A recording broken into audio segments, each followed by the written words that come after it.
This is Hearts of Wulin, Many Venoms, Session 2.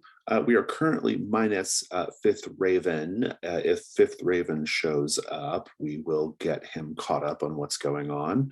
But for now, I want to do a quick recap of what happened last time. And so I'm going to start with just sort of a general recap, and then the way I want to do it is just go character by character, essentially, to sort of put everybody on the map of where they're at, player characters and non-player characters. So you all were traveling to the private island of Gilded Eel, a former advisor of the Emperor, now kind of in exile. He's hosting a tournament, the Trial of Many Venoms. This is a tournament that he has hosted numerous times before this. And something we didn't really talk about last time, and I want you to be thinking about, is why is your character going to the tournament? Why are they participating ostensibly? It could be just because you want the glory of participating and winning, but you might have other motivations that develop as the game goes. But be thinking about it for sure. As the boats with the contestants and other people were arriving at the island at night, the night before the first day of the tournament, they were attacked by a group of assailants who thought they weren't revealing who they were, but they did reveal who they were. In any case, these attackers, they attacked these boats. They were being led by a Wulin warrior who I named Barrel Staves Bow last time, but I'm retconning that and changing his name to Great Heaving Barrel Staves. We'll put that here. That's Bomb Gauntlet. Turns out that the attackers are the Ox Pilgrim Escort Bureau. We discovered last time. The Ox Pilgrim Escort Bureau are sort of informal sort of investigators and police loyal to the Emperor. And so their presence at the tournament is intriguing. There was an old woman on one of these boats who apparently knew what was happening, like knew that the attack was about to take place. Shadowless Morning deduced this. But we don't really know like what her connection to the attack is yet. Also, this same old woman is much more than she appears to be based off Shadowless Morning's interactions with her. So a quick rundown of player characters, my notes at least. Fifth Raven is there in disguise as an acupuncturist. He has made a tentative friendship with a character, a kind of a bumbling character called Yu. And he was actually defeated by Great Heaving Barrel Staves, sent flying off the ship when the bomb gauntlet made contact. There's more to know as well, but this is just kind of what happened in the session. Shadowless Morning, as we've noted already, knows that there's more going on with this old woman than appears. Also, the person that Shadowless Morning loves, Empty Fist Dancer, was imperiled during the attack, but rescued by Ninth Raven. I don't know if Shadowless Morning actually knew that Empty Fist Dancer was imperiled. That's up to you, David, if you think Shadowless Morning was aware of it or not. But in any case, that's what happened. Ninth Raven was sworn to protect Stone of the Heavens, but did not, and instead saved Empty Fist Dancer. I kind of alluded to this idea last time that Ninth Raven saving Empty Fist Dancer kind of made him intrigued by Ninth Raven. Like he sort of was like, oh, who is this person who's saving me and fighting all these people right now, right? So, but Ninth Raven sort of scuttled off before Empty Fist Dancer could do anything about it. So that's a note. We have some other named NPCs we haven't seen yet, so I'm not going to comment on them too much. Sky Daughter, John. So I have an idea how they're going to appear, but in any case, they are characters connected to your entanglements. We have the old woman who we've already talked about a little bit, and Great Heaving Barrel Staves we've talked about a little bit.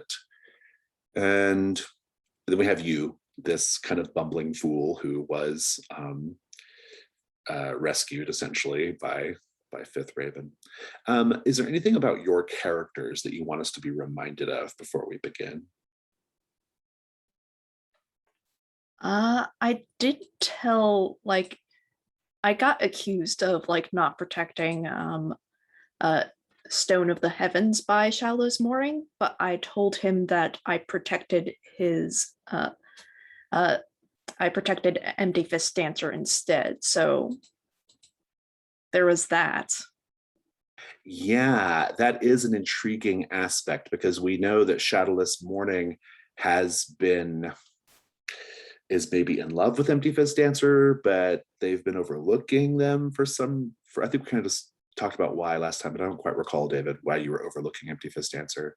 Um, and apparently Empty Fist Dancer maybe loves Fifth Raven. That's very complicated entanglement. Yeah, But I think we talked about it a little bit, and I think um Empty Fist Dancer was also a um instructor.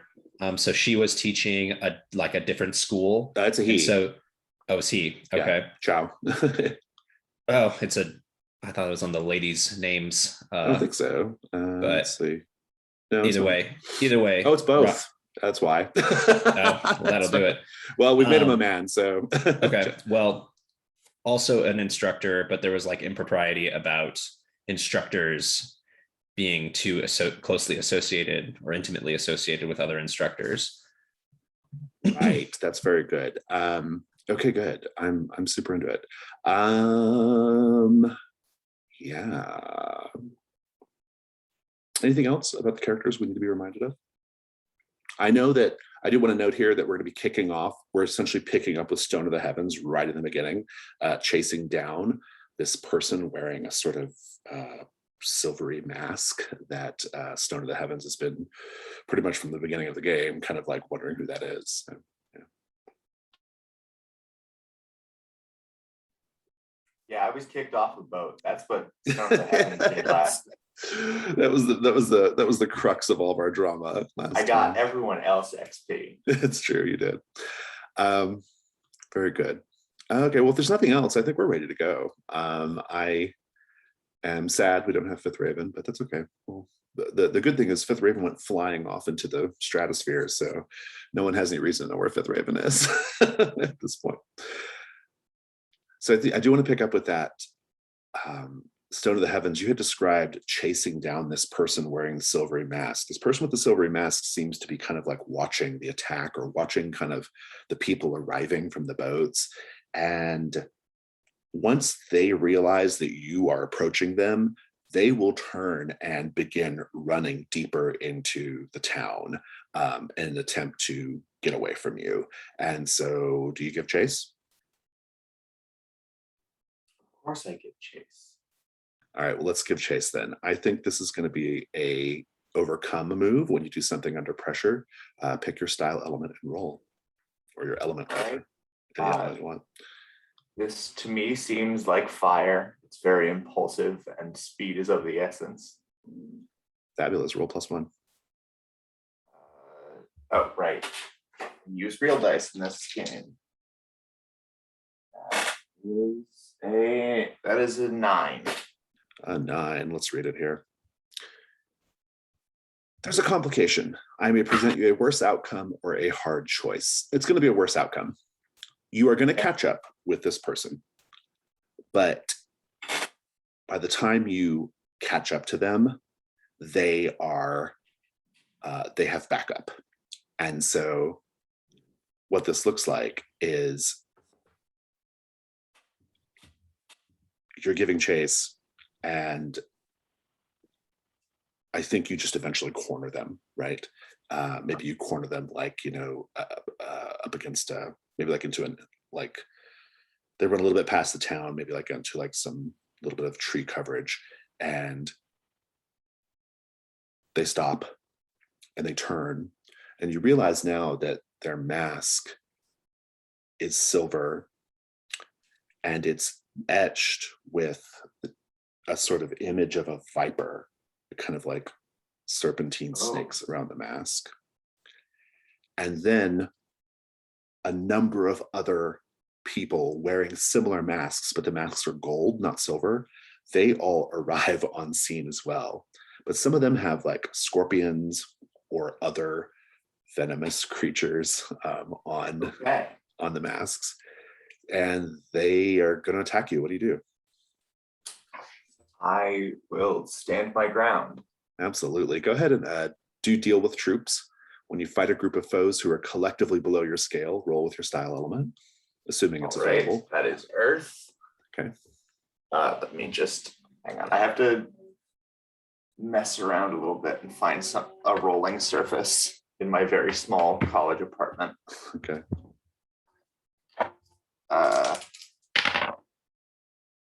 10 plus 2, 12. Nice. We'll come back to that fight in a moment. So Ninth Raven and Shadowless Morning. David, if you want to change your name, that'd be great because I have to look at it every time. Ninth Raven and Shadowless Morning, you are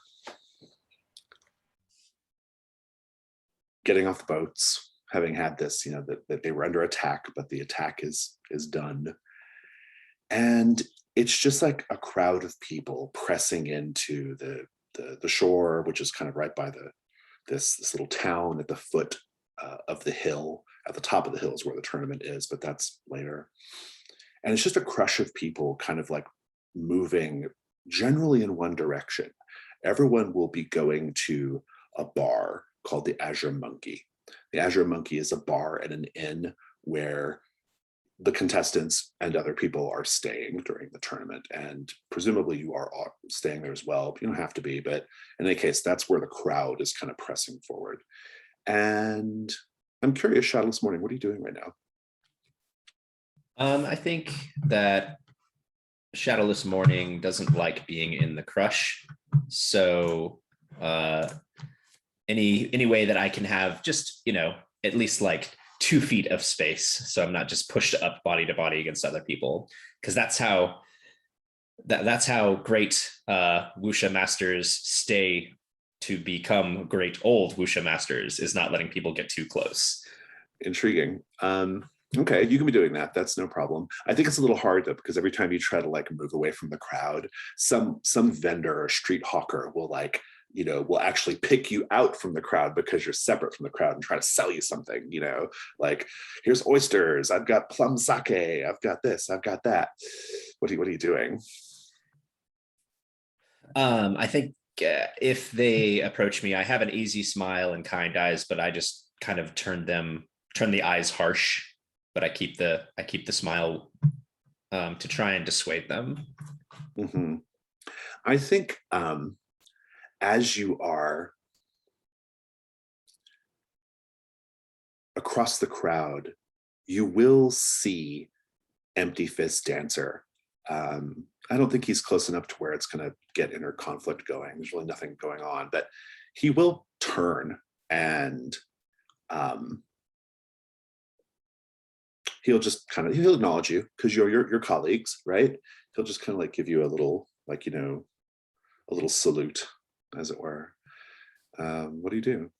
That's good. So like we're across the crowd from each other, but we see each other. Yes, exactly. Is he also keeping 2 feet of distance? Yeah, he does the same thing. Yeah. He's clearly like keeping like exactly like. Good.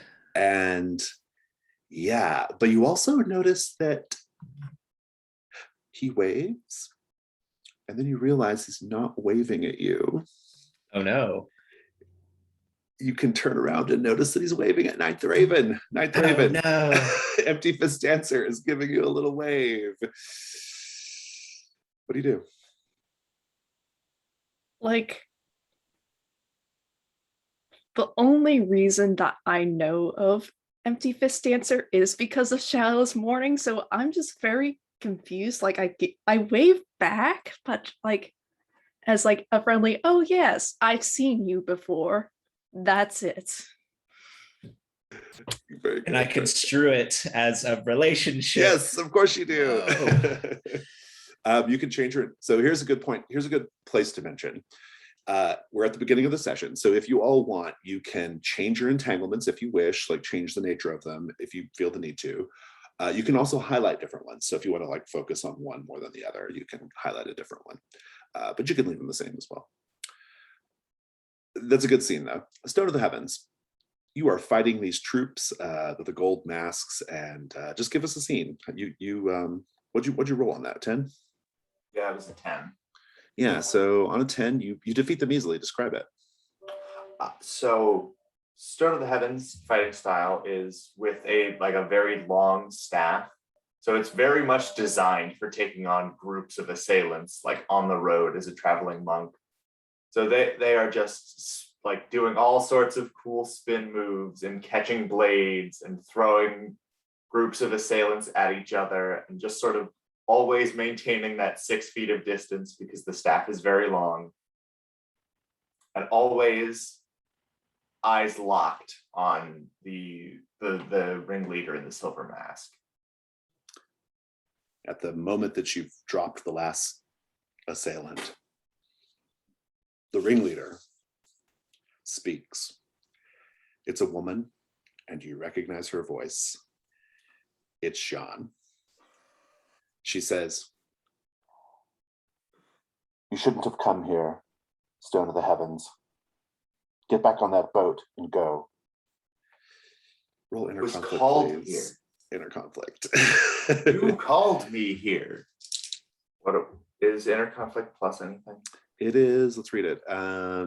When you come face to face with emotional turmoil and pressure from entanglement, mark XP, hey, there's your XP, and roll anything but your style element. Okay, I think this is going to be a fire roll again. I'm here for you, Jean. That's a 4. On a miss, I make things much worse. All right. Let's so let's just keep the scene going. What do you say? You called me here, Jean. I'm here because of you. And she says, no. "I didn't call you here. Gilded Eel called you here.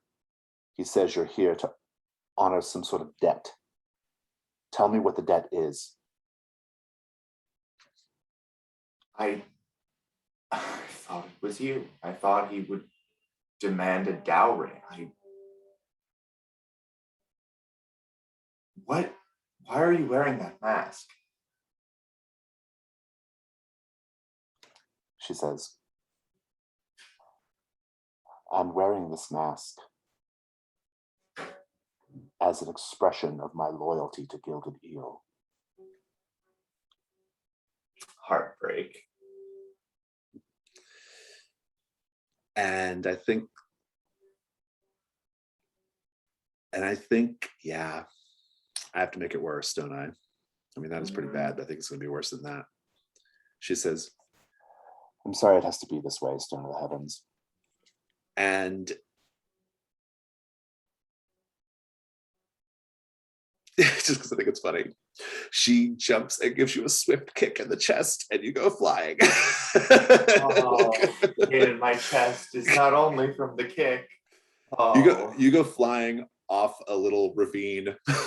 It's not enough to like hurt you badly unless you want to be, because you can mark wounded instead of. But I'm going to make you mark your fire element, or you can mark wounded. No, that definitely. That is so fair. You go tumbling down the little side of the hill. I still have an element marked from last session. Do I clear that or no? They stay marked until you have a chance to do the cool, the little intimacy move, comfort or support. So. A quick question: do you gain XP on failures? I don't think so. That came up last time, and I don't.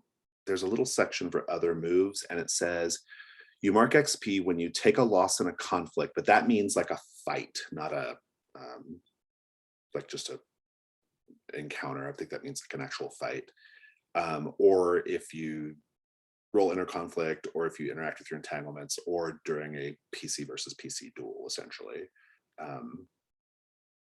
Yeah, that's mine. interpretation of it anyway. I don't have the book in front of me. Because conflict, well, maybe not. It's a little unclear, isn't it? Oh no, it's no. It's definitely like when you're doing a duel. So yeah. Okay. Back over to this awkward scene. Shadowless morning. Empty fist dancer isn't waving at you. What are you doing right now? Turning to the nearest street vendor and finding out what they are offering. the one that was waving at me. Yes, that one. The vendor says, "You look like you could use a cup of plum sake, friend." And he pours you a plum sake.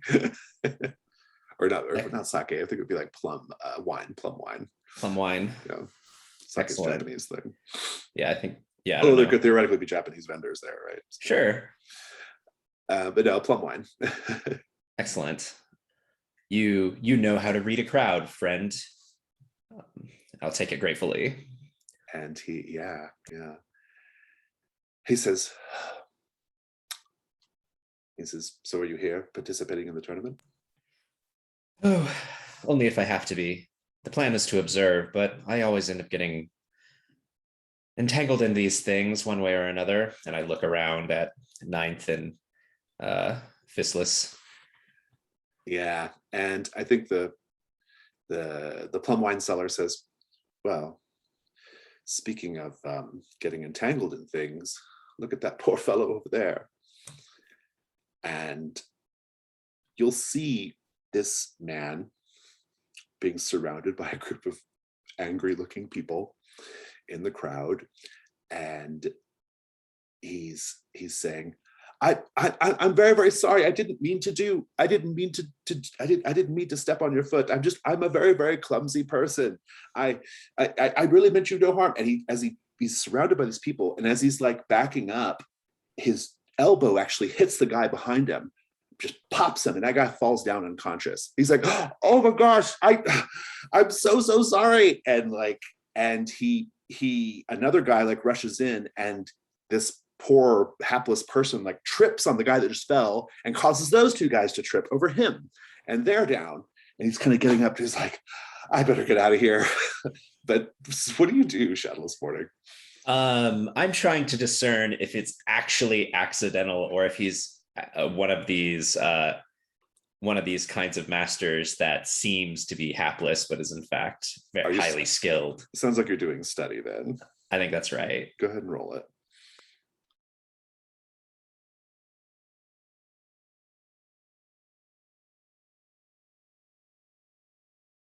Any thoughts on the element that's appropriate?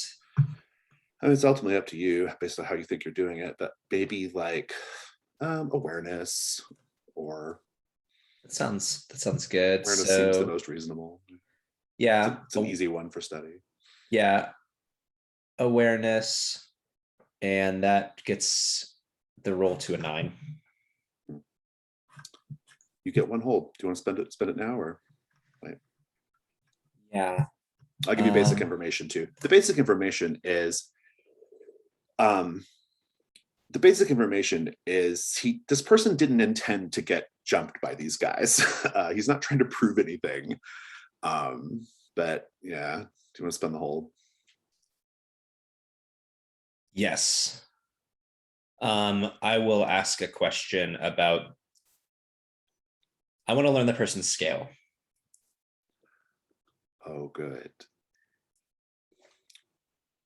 This one guy, so angry, he's got a flask of plum wine, and he hurls it at the person being attacked. This guy hurls the wine. The wine actually smashes up against his head, right? He could have easily dodged it, but like if he had any kind of skill, but the plum wine just smashes him. And as he goes reeling, he punches out two guys with his flailing arms. He's like, pop, pop. They just go falling. And he's like, whoa.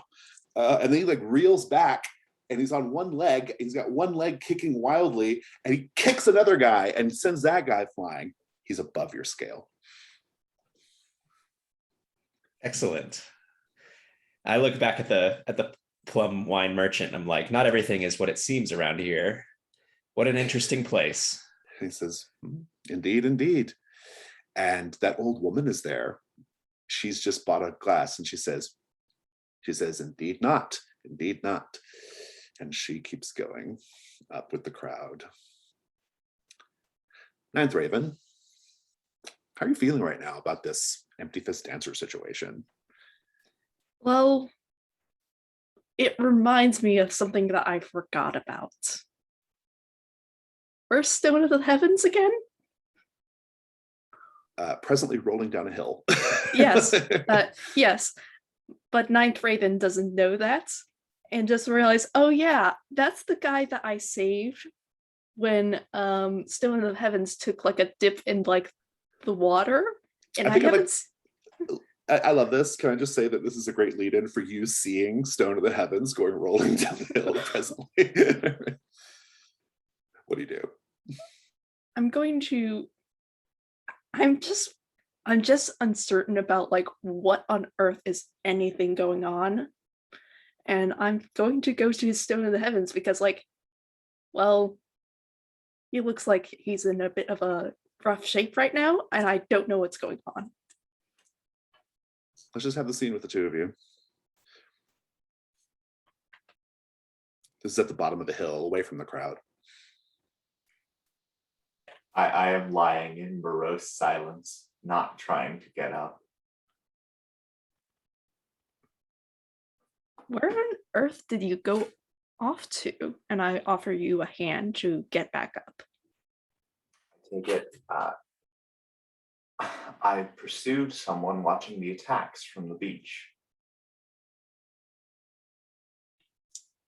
And the fight didn't go well. Apparently? Because that's what I'm assuming. I'm unharmed, but I've learned some very upsetting truths about this island.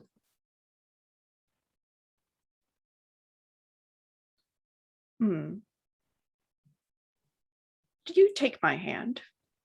I want to know if I think the taking of hands is an inner conflict moment.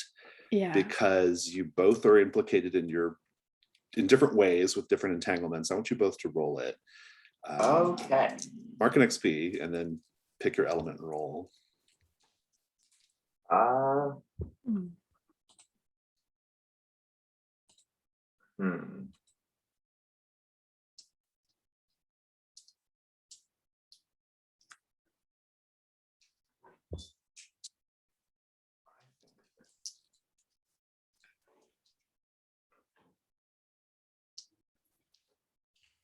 It may sound a bit weird, but I think it's Earth for me in this case, because I'm curious about like where on Earth Stone of the Heavens went after he got out of the water.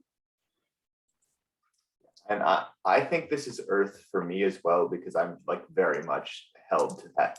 Like I am foremost in my mind are like obligations I have to Gian and like all this sort of stuff that is implicated in my style and my like pedigree, I guess. Absolutely. I think it's great. Yeah. So I rolled a 10. Nice. 8 plus 2. So Stone of the Heavens, you keep it together. You can stay in the scene. What about you, Ninth Raven? You rolled a 6. You do not keep it together and do not stay in the scene. I'm going to make things very complicated for you, Ninth Raven. Do I mark an element? Let's see, on basic moves, not necessarily. I can choose to do that, but it's just your attempt, or I just make things worse. That's it. I'm going to make you flee, though. I don't know if I want you to mark an element yet or not. I'll decide that in a moment. But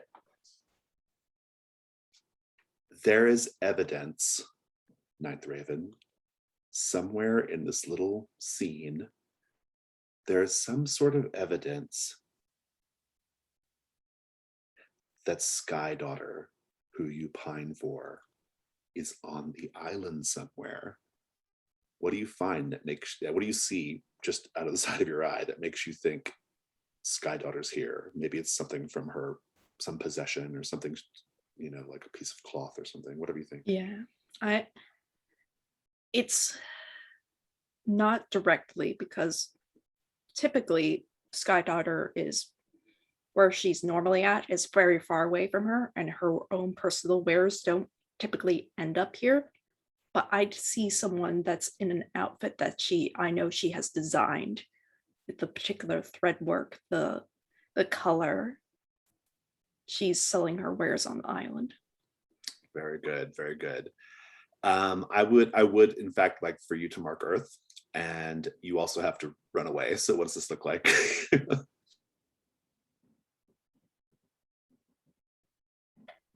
After Stone of the Heavens gets up, I'm like is like sort of like halfway between ground and standing upright. I'm just walking away, just like, oh, she's here. I gotta go see her. And I'm like, and I'm sort of neglecting Stone of the Heavens again.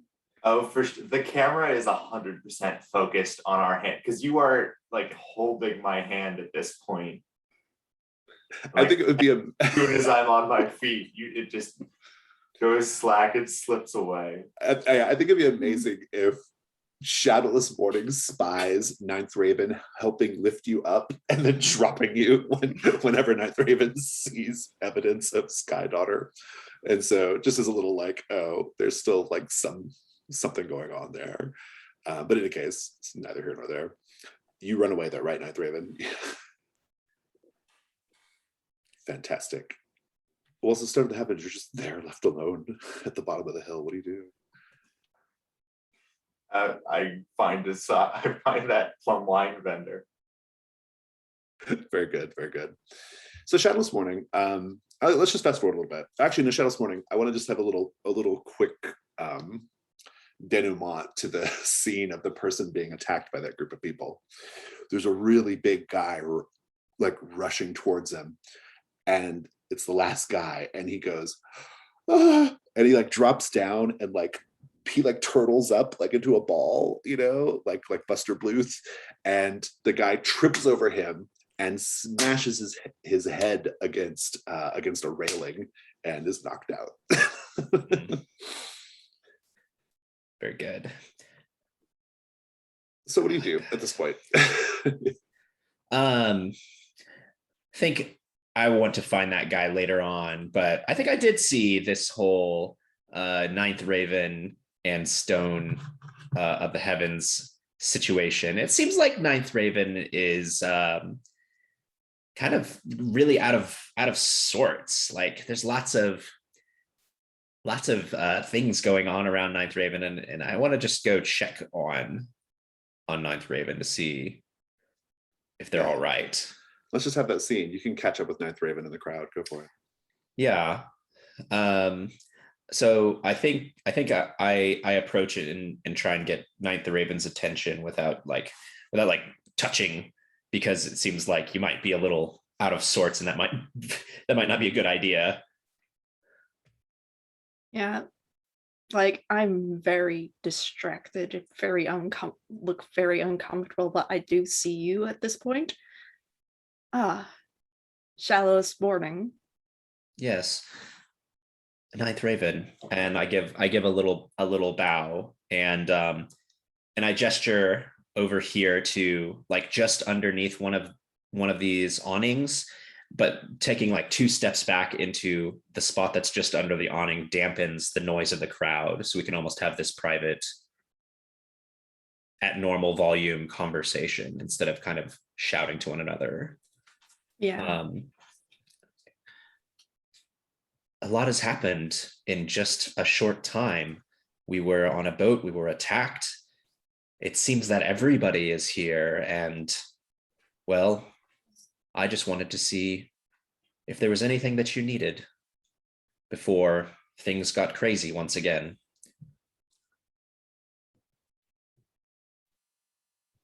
I just need to look around some more. Well, as you look around, you may observe this interesting fellow, and I kind of point out the hapless master. He is not all that he appears to be. And I point out the woman, the older woman, nor I think is she, though she does not seem, no, neither of them seem to mean us any harm. I see, and I gesture across the crowd to Fistless Dancer, another master. What have you seen, and what are you looking for? Perhaps I can help. I'm hesitant to actually like, I just imagine this camera is like on my eyes as I look to the people you point, but I quickly look away because I don't care about them. I care about Sky Daughter. Empty Fist Dancer approaches the two of you and he says, does he know Ninth Raven? Does he know your name? I don't remember if you actually said your name or not. No. Okay. He says, oh, it's you again. Oh, and Shadowless Morning, you as well. It's so good to see you here at the tournament. He's clearly focused on Ninth Raven, Shadowless Morning. Like there's a, like you're there, he's there, but his body posture is definitely oriented toward Ninth Raven. Mm-hmm. How does it make you feel, or what do you do? So I think I'm trying to maintain serenity in this moment because I've been trying to trigger this comfort and support move. I don't know if I've made it happen. I don't know if we're quite there yet. where I'm helping, but I'm trying to maintain serenity so that I might be a comfort or support to my friend Ninth Raven. But roll inner conflict, it just I keeps think. happening. This just keeps happening. Mark XP and roll inner conflict.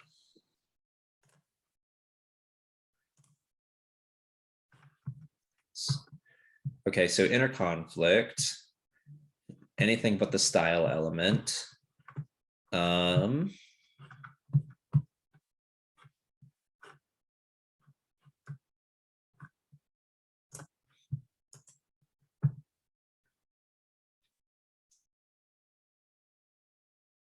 So I've already got wood marked. That's patience. I can't mark water because it's my style element. So as I've described it, I guess this is metal. Yeah, or yeah, control. Yeah, makes sense. And I have a 4, so I'm marking. That's what you do on a when you fail an inner conflict, right? You have to mark. No. No. No. On a 7 to 9, you either flee the scene or mark an element to keep yourself steady. But on a miss, I make things worse. So much worse, in fact. So I haven't. It's up to me basically to decide what happens here. You are. I think it gets really worse. Empty Fist Dancer says, I didn't catch your name earlier to you, Ninth Raven. What do you say?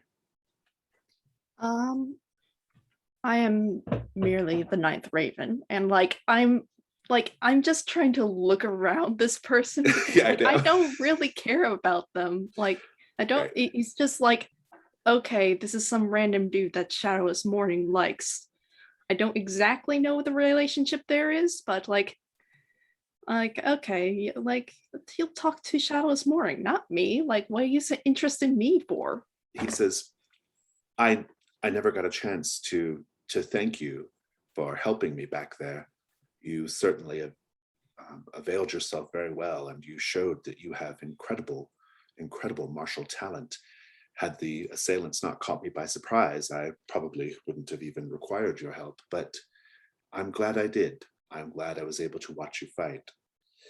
I hope it wouldn't be too forward of me to ask, but tomorrow morning, before we begin our trek up to the palace, I was hoping to get in a little bit of sparring tomorrow, and I would love it if you would meet me for a little sparring match tomorrow morning, just to warm up before the tournament.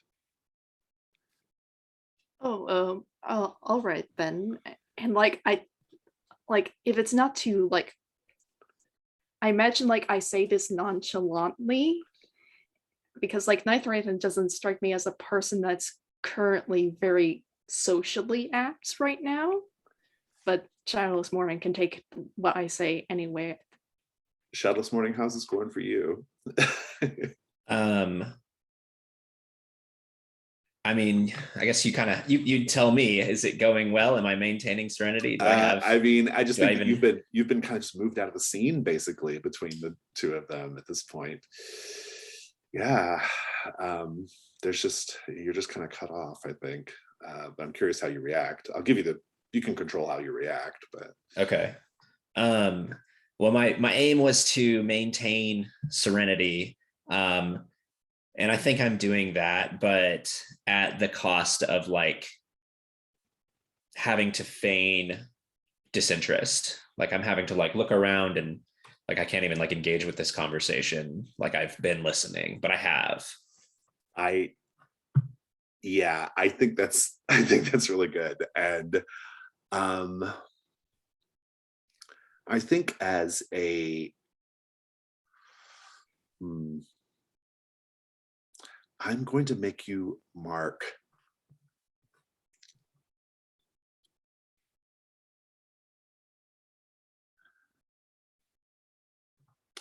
it sucks, but I just think it's the right move. I'm going to make you mark water because I think I think it's putting you in an uncertain head state as you've described it, which is one of the negative effects of having water marked.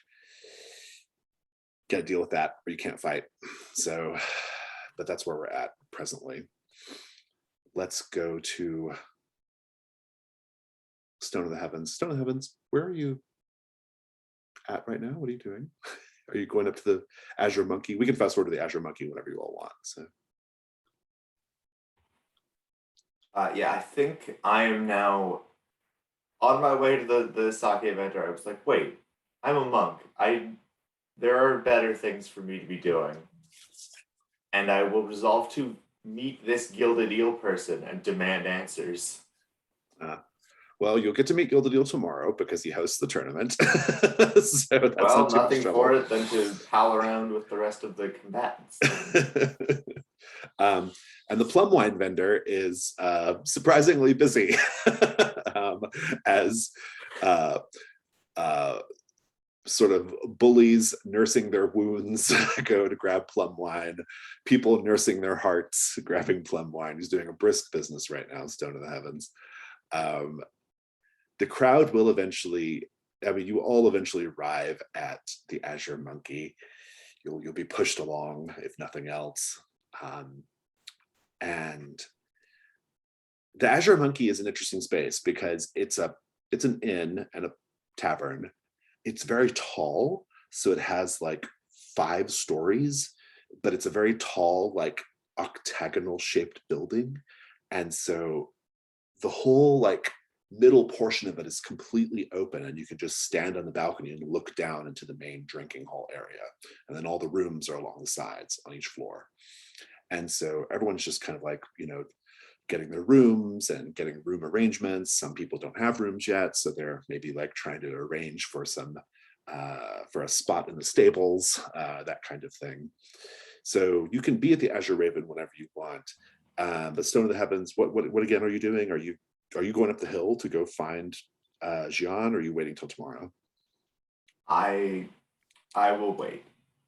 Okay. If I see an obvious agent of Gilded Eel, I will confront them. But yeah, right now I will meet them tomorrow and I will prepare. Sounds good. Ninth Raven, you've made tentative plans with Empty Fist Dancer. What then? Well, I just don't seem to be able to like, because like there's been the crowds and just like there's just a lot of people. I don't think I can find Sky Daughter like this for tonight.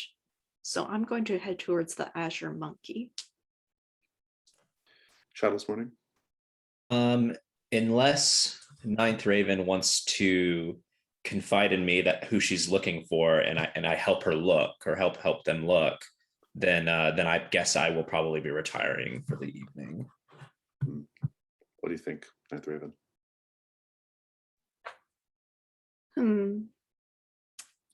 As we're walking towards the Azure Monkey, because like I just imagine I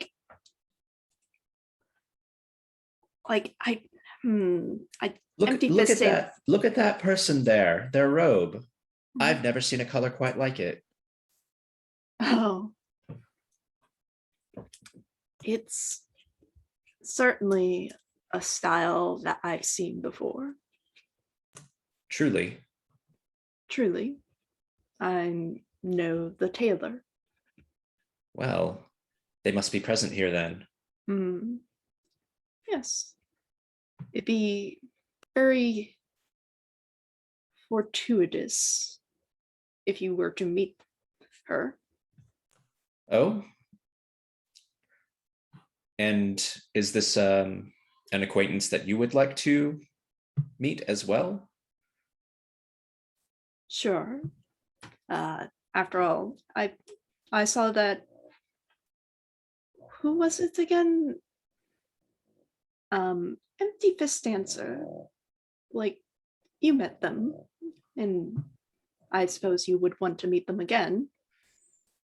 Now there is a question. But I will help you find your acquaintance, if you would like. It's a big crowd, but between the two of us and this fabulous clothing, we should be able to locate them. Night the Raven has a move actually that lets them find anyone they want, I think. I don't. But I like it's the my idea right. of you working together. Yeah, Right. I don't want to use the move right away because it just I want to I'm trying to make this sort of comfort scene because we're Oh, no, both that's not good. I'm into it. we're not Yeah. dealing well. That fires off for sure. So I think Shadowless Morning, you're getting the comforter support when you assist a fellow PC. You're doing that. Go ahead and roll Okay. whatever element you think is appropriate. I think in the very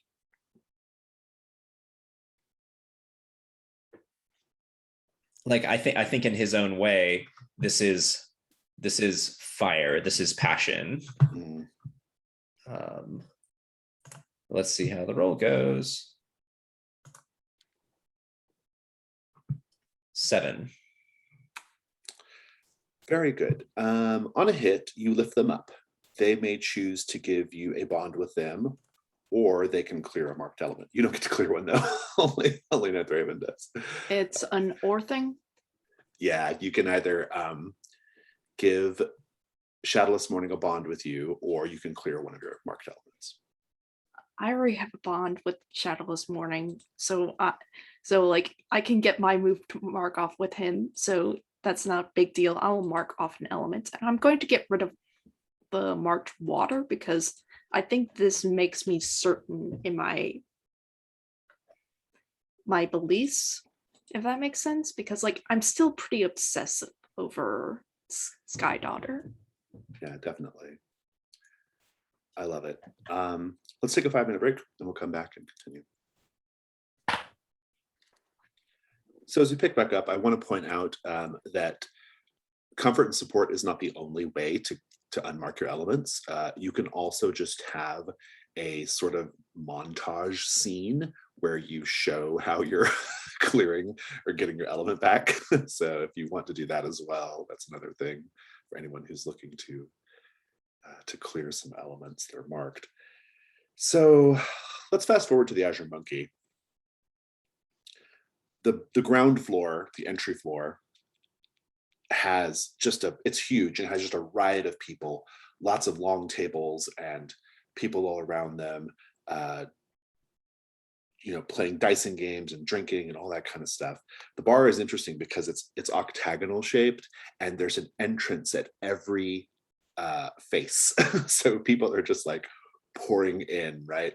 And the actual bar portion is in the middle. And so you go there to get, they are called the Azure Monkey because in part because they sell a particular wine that is made from blue sweet potatoes.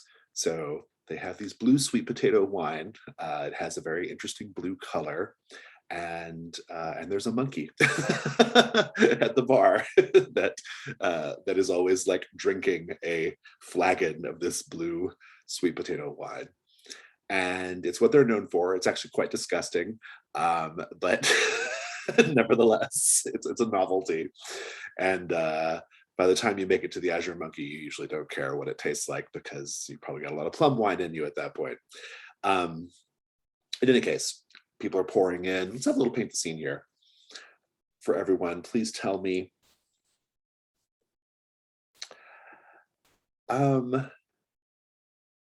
What here lets you know that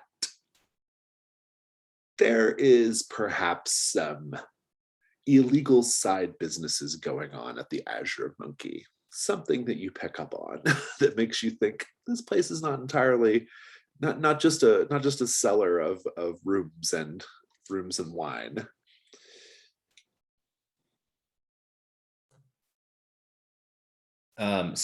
One of the people who is on the boat gets here and asks for a room, and the attendants seem like surprised, like, what do you mean a room?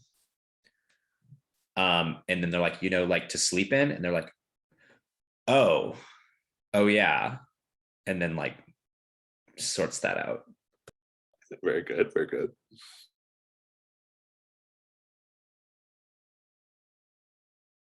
Steph or Chris?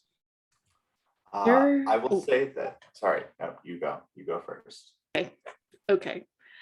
There's attendants, and then there's other attendants. They're dressed in similar thing, like a fashion, but like you can tell the difference because on one of their wrists there is like a yellow ribbon. Damn it, you stole mine. That's exactly what I was gonna say. This morning stole mine, so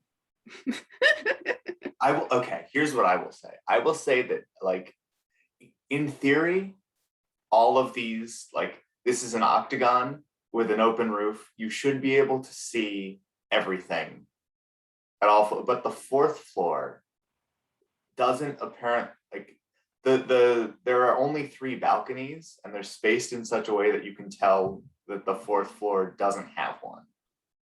Very good. Okay. Interesting. Well, you're all there, you're arriving, kind of set up the scene a little bit more. Of some of our named characters, at least, or known characters, we'll say. Shadowless morning, you'll spot the old woman scrubbing, like, wiping up like spilled wine and taking up dishes. You will see that poor hapless fellow, probably shortly after you all get there, you'll see that poor hapless fellow leaning backwards on the second story balcony, like waving his arms because he's pissed off someone. And as he gets thrown off, he does like his leg, like a flip kick style, kicks that guy in the chin and sends him reeling. And then he like falls, and his fall is broken by a couple of drunken revelers down below. Ninth Raven, you will see great heaving barrel staves. Actually, you all will see it because Shadowless morning, I think you threw great heaving barrel staves off the boat, didn't you? Yeah. I think you'll see I think Shadowless morning, everybody will see him because he's such a big guy, but he will see you, maybe, assuming it's unclear if maybe he got a good look at you or not, but I don't know. He's definitely there. His clothes are still wet, but he's buying a round of drinks, though. He's there having a good time. Some of the people who are here might also be from the Ox Pilgrim Escort Bureau, unclear. And let's see, let's take a look at other characters who might be around.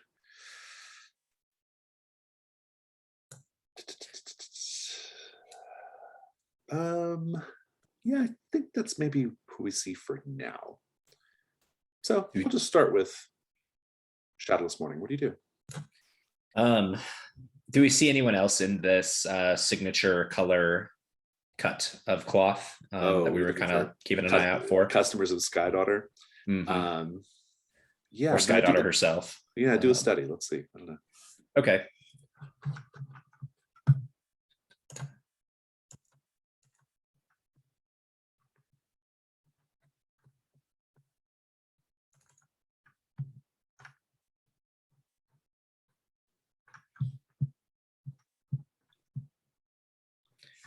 So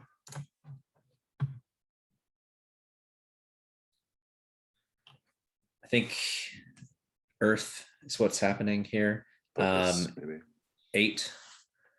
I'll give you the basic information.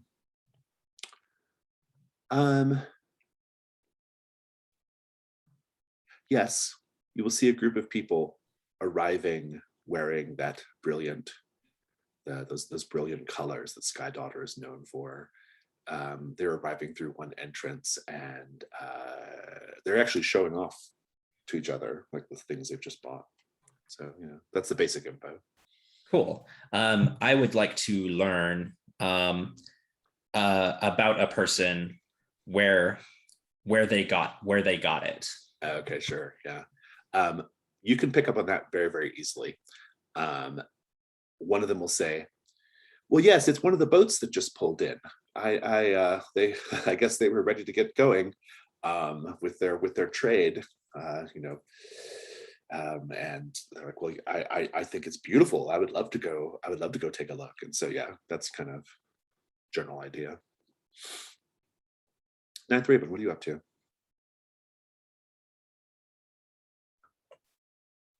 I'm this guy that just fell, like he seems to be keeping step with us. Like, Yeah, well, but yeah, but everybody's headed here though, so it's a Yeah. little, it's a little bit weird, but like that after we left, he arrived here, like, and I figured like he would still be causing trouble by the pier still. So, I'm a bit concerned about that. He's just collapsed onto a couple of people. Yeah. And it's like in a pile of bodies right now on the ground. Is he still conscious? Oh yeah, he's still kind of like, he's like, oh, my back. Oh, I'm gonna have to find that acupuncturist again. And he gets up and he's like, oh. Could I study him? Because Sure, like go for it. I think like we're gonna fight at some point, and I really want to like know, like, is he going to cause me trouble? Yeah, go ahead, roll it. Oh, that is much better. I think this is metal, because like I'm trying to like figure him out, such as like, can I take him in a fight? So that's Absolutely. so 9 + 2, that's an 11. Nice. Basic information. Shadowless Morning is correct. There's more to him. And he, it's almost like he wants to be seen, like he keeps getting in these big public scuffles that he apparently loses, but then he doesn't lose. Yeah. And you have 2 hold if you want to spend them whenever you wish. But while you think about it, though, I'm going to cut over to Stone of the Heavens. Stone of the Heavens, what do you do when you arrive?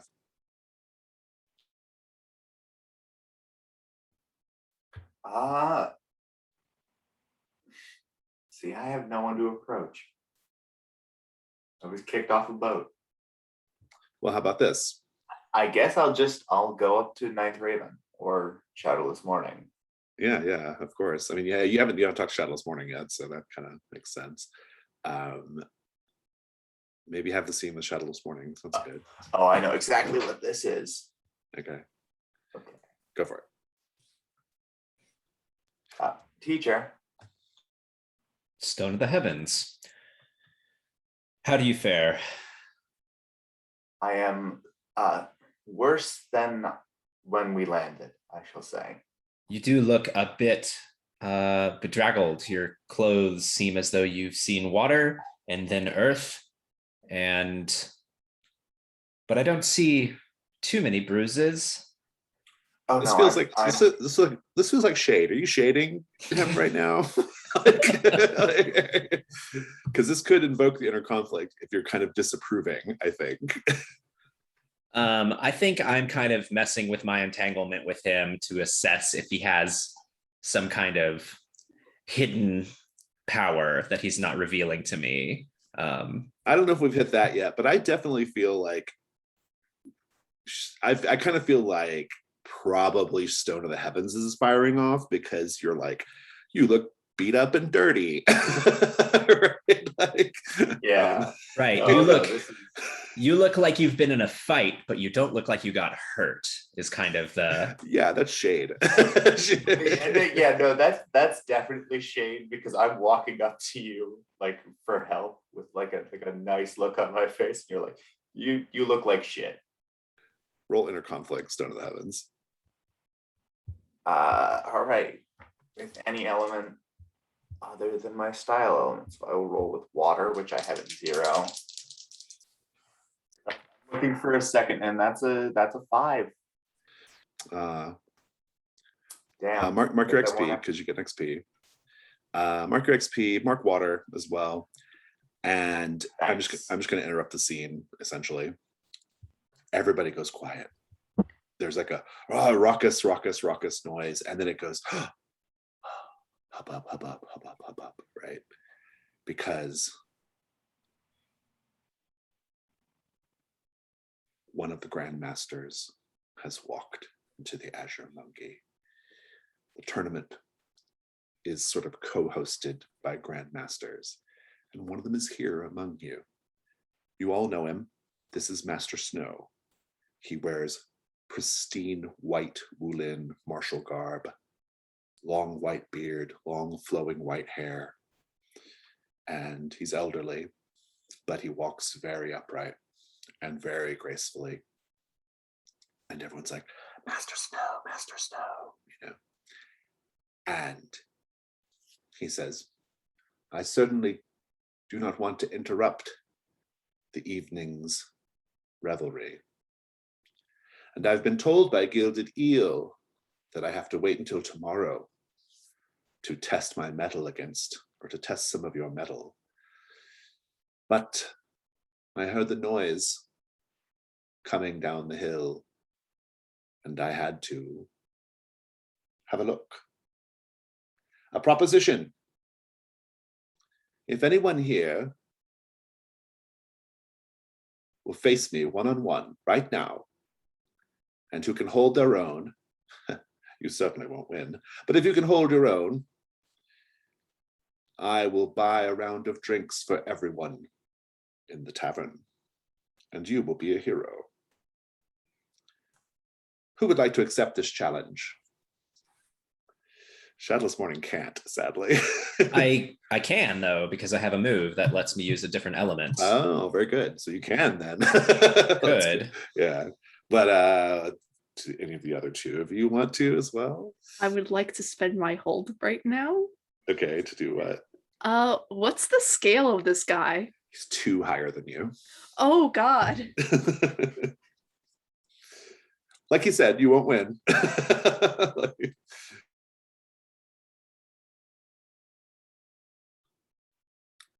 No takers. I'm rather disappointed.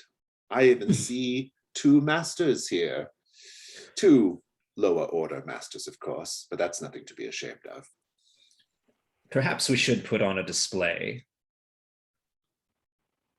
What do you think, Stone?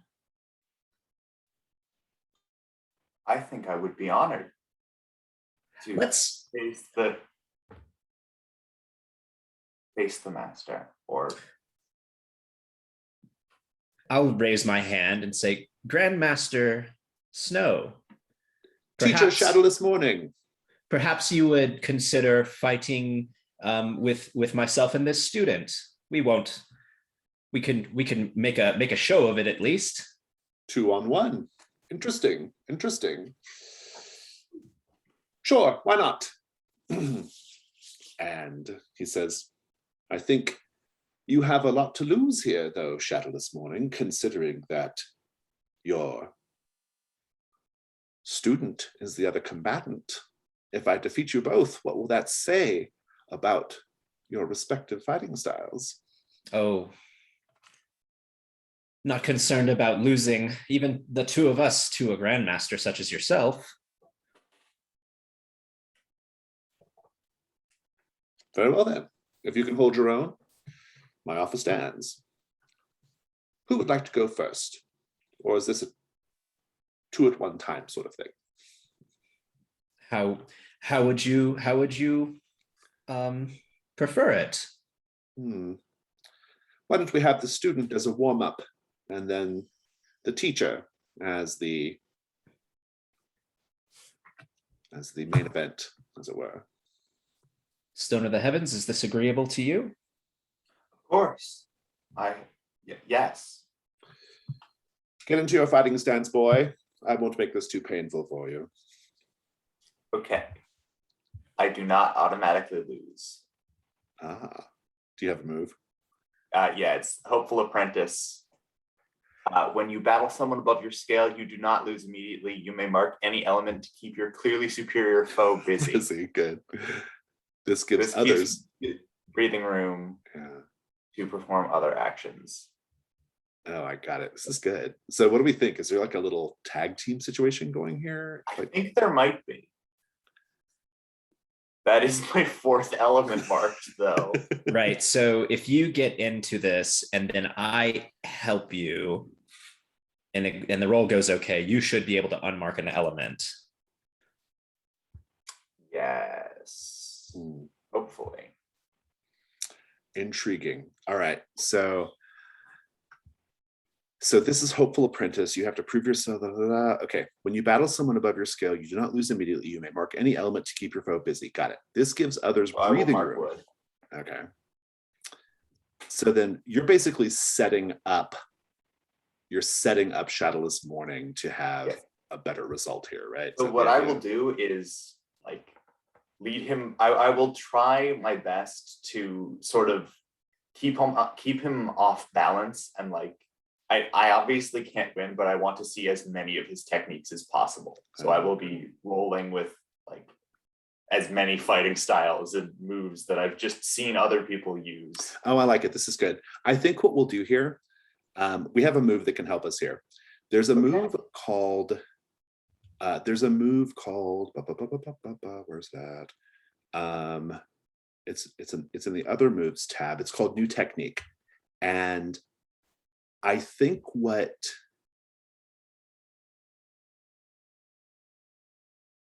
let me go back. Let me make sure I've got this right. When you go off to develop a... Yeah. Oh, you have to have just seen, okay. So I think what I'm doing is holding him off so that Shadowless Morning can roll this. I think that's right. Yeah. So Shadowless Morning, do you like that? Like so basically Stone of the Heavens is keeping it busy so that you can like observe Master Snow and maybe increase your scale against him a little bit. I think that sounds very interesting. I think that sounds cool. Yeah, I think so too. Let's have the okay, so you're marking an element, you're holding him off. Let me tell you about Master Snow's fighting style. Master Snow, his fighting style is called where is it at? Master Snow. It's called Devastating Swallow Strike style. And it's very aerial. The setting of the Azure Monkey is perfect for him because he can leap into the air and spin and twirl and he's just like a white blur in the air, right? He's practically flying, extremely graceful. That's sort of the style. So you have to kind of like, he will try to draw you up into the air to battle him, right? Because that's where he's strongest. So give us a little bit of the fight here. What does this look like, Stone of the Heavens? How are you keeping him busy? Because of my weapon's long reach, I am able to like, parry his blows and sort of just like close off areas with a well-timed strike. Like again, I'm not parrying his blows. I'm avoiding him as much as I can and using as many like tables and things to sort of keep him engaged. And every so often I will strike the earth with my pole and like get up on there and just like, lob a couple kicks at him. Yeah, that's great. I love it. Yeah, it's really good. Oh, and also, did you mark XP for that last inner conflict, Chris? I don't know if you did or not. I think so. I should be at 3. Yeah. Yeah. Okay. Good. Just make sure you did. Fabulous. I love it. Shadowless Morning. I'm going to let you roll new technique. Go ahead and roll that up. See how it goes. Okay. Off. Describe your montage and roll plus In this the number case, of the times. montage is essentially Stone of the Heavens' montage, right? Yeah. Right. The number of times you've seen your foe's fighting form. So 1. Just one. Right. Yeah. Okay.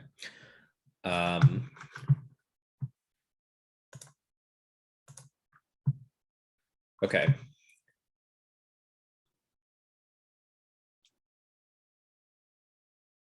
So I have a 9 on the dice. So there's a significant cost to learning the move. You must have observed the foe at least once or have a source of knowledge about the foe.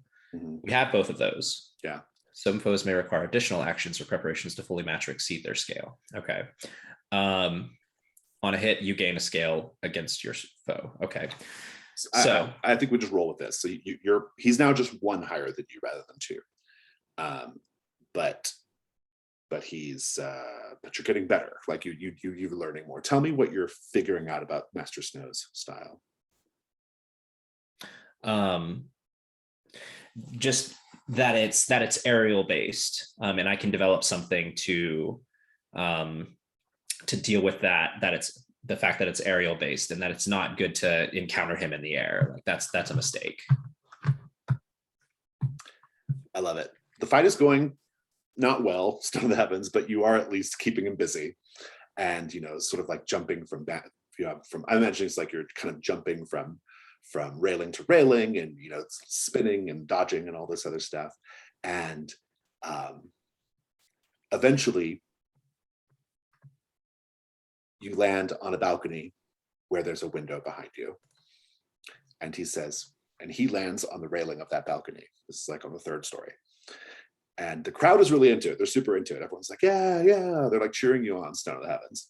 And he says, I try to warn Stone of the Heavens. Maybe I can help him here to keep the fight going. Yeah, I don't know. And he says, you've done well, student.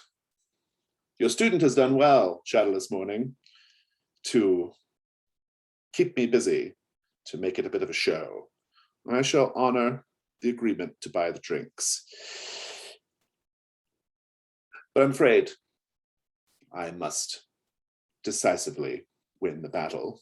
What sort of grandmaster would I be if I didn't? And he gives you a swift kick to the chest and sends you flying out the window, out of the Azure Monkey. And then he twirls down back to the floor and says, Shadowless Morning, you and your student have already won a round of drinks, but if you'd still like to face me.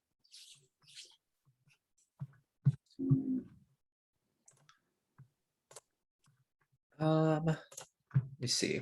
So all PCs are not necessarily on the same scales as all Not adversaries. necessarily, right? Not right, exactly. He is. You actually don't know his scale. Right. I don't know his you are scale one relative closer. to me. Yeah. You are 1 closer. That's probably the more accurate thing to say here. Right.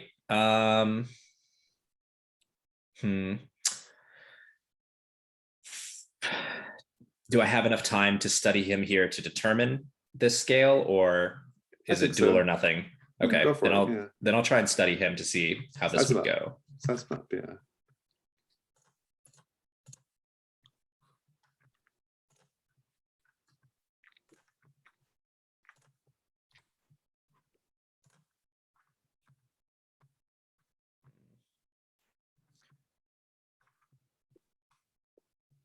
So we got a miss on the dice, and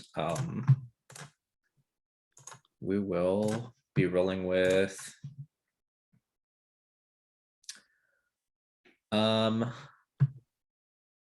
metal, I think. So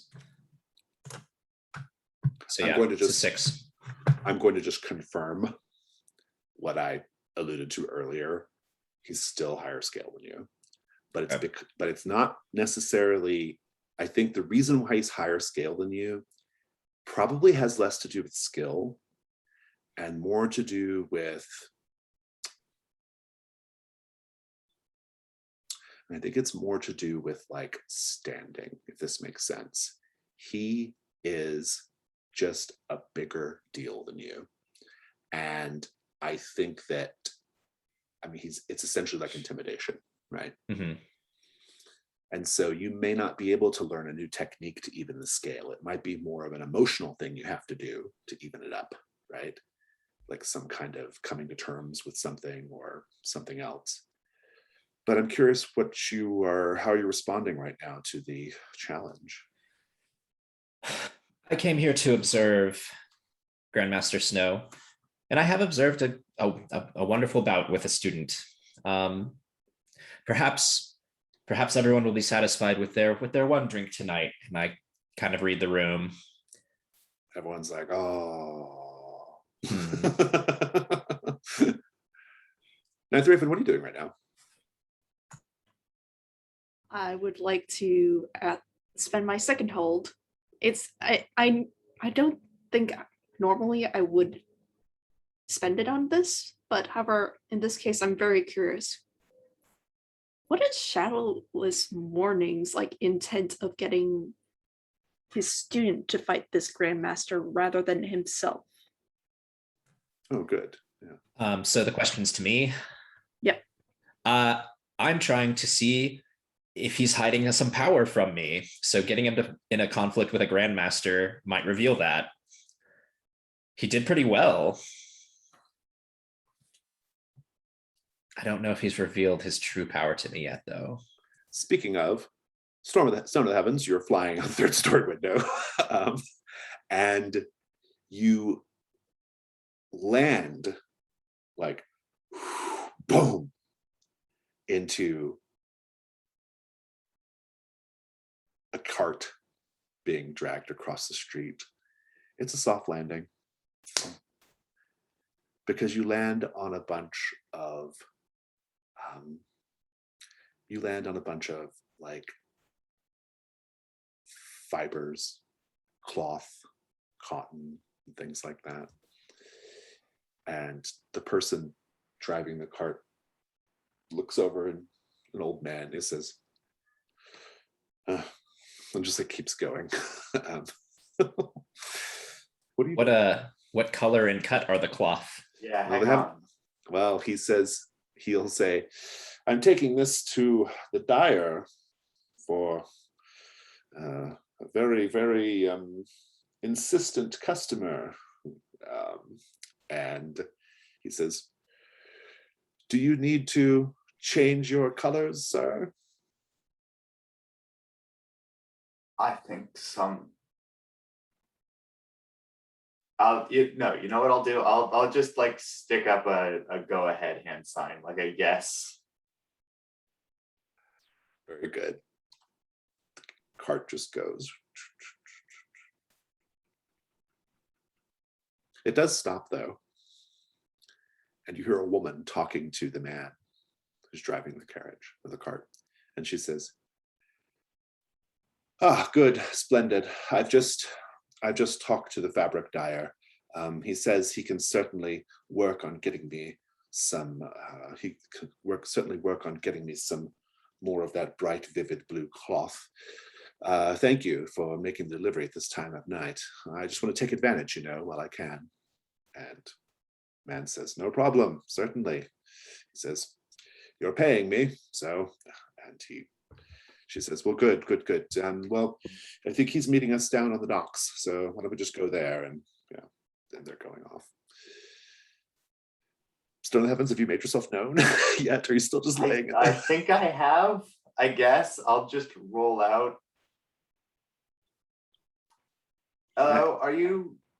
I'd like to acquire your services, and I'll pull out a pouch of coins. She says, "Oh, hello. Who are you?" I'm a student of Shadowless Morning. As you can see, I need new clothes. Yes, it looks like you've had a bit of a tumble tonight. You could say that. Bit of a tumble. Maybe you got into a fight. Wouldn't be uncommon here, especially right now. Oh yes, very, very loudly and publicly. Did you I'm do well? surprised you couldn't hear the ruckus from out here. Did you do well? Did you win? I like to think so. And this woman is, right now she's dressed for work, hair kind of done up, wearing fairly simple garments, but you can see, let's do a paint the scene with everybody here. How do we know this character works with needles and threads and fabric? Just by looking at her. She has long robe arms that are loose fitting. And when she lifts one of them up, you can see like it slides back. And she has a leather scabbard with like all kinds of sewing implements like at the ready.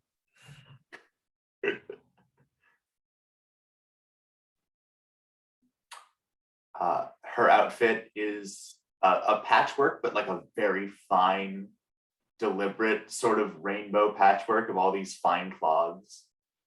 So it's like I'm imagining like a kimono, but the inside is two different colors, and like each fold has a different fabric to it.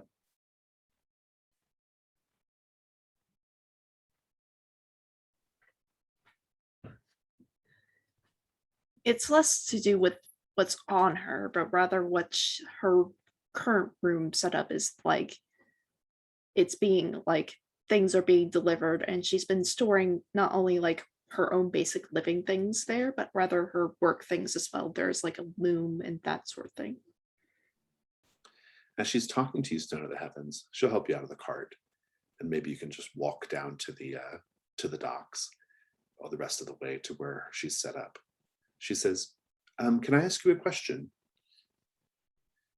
I am actually looking for a man. His name is Yin. Do you know him?" Do I know him? I don't know. Let's take a look at the stuff and see. I don't think I know him. I don't think you do necessarily know, but what we know of Yin is that there's kind of a thing with Oh, right. Yes. Yin He's and Ninth the Raven, right? And Ninth Raven thinks that Sky Daughter loves Yin. It's a little complicated. But she says, "Have you seen a man named Yin? He goes by the Wulin name Mighty Leopard Cub." I spotted someone with a very fine leopard insignia at the bar at the Azure Monkey. Oh, splendid, splendid. Well, I shall have to head up there later, I suppose. Or could you just do me a favor? If you see him again, could you tell him to come by my boat? Of course. Thank you. Now, let me show you my wares. And we'll cut there. So, Shadowless Morning. Back to this. Master Snow kind of saying, no, we're good. I think so. He says, "Very well. Keep them in suspense, right, Shadowless Morning?" It's best for the beginning of tournaments to have a little suspense. Indeed, indeed. Well, I shall happily fulfill my end of the bargain. Blue sweet potato wine for everyone. And there's a cheer.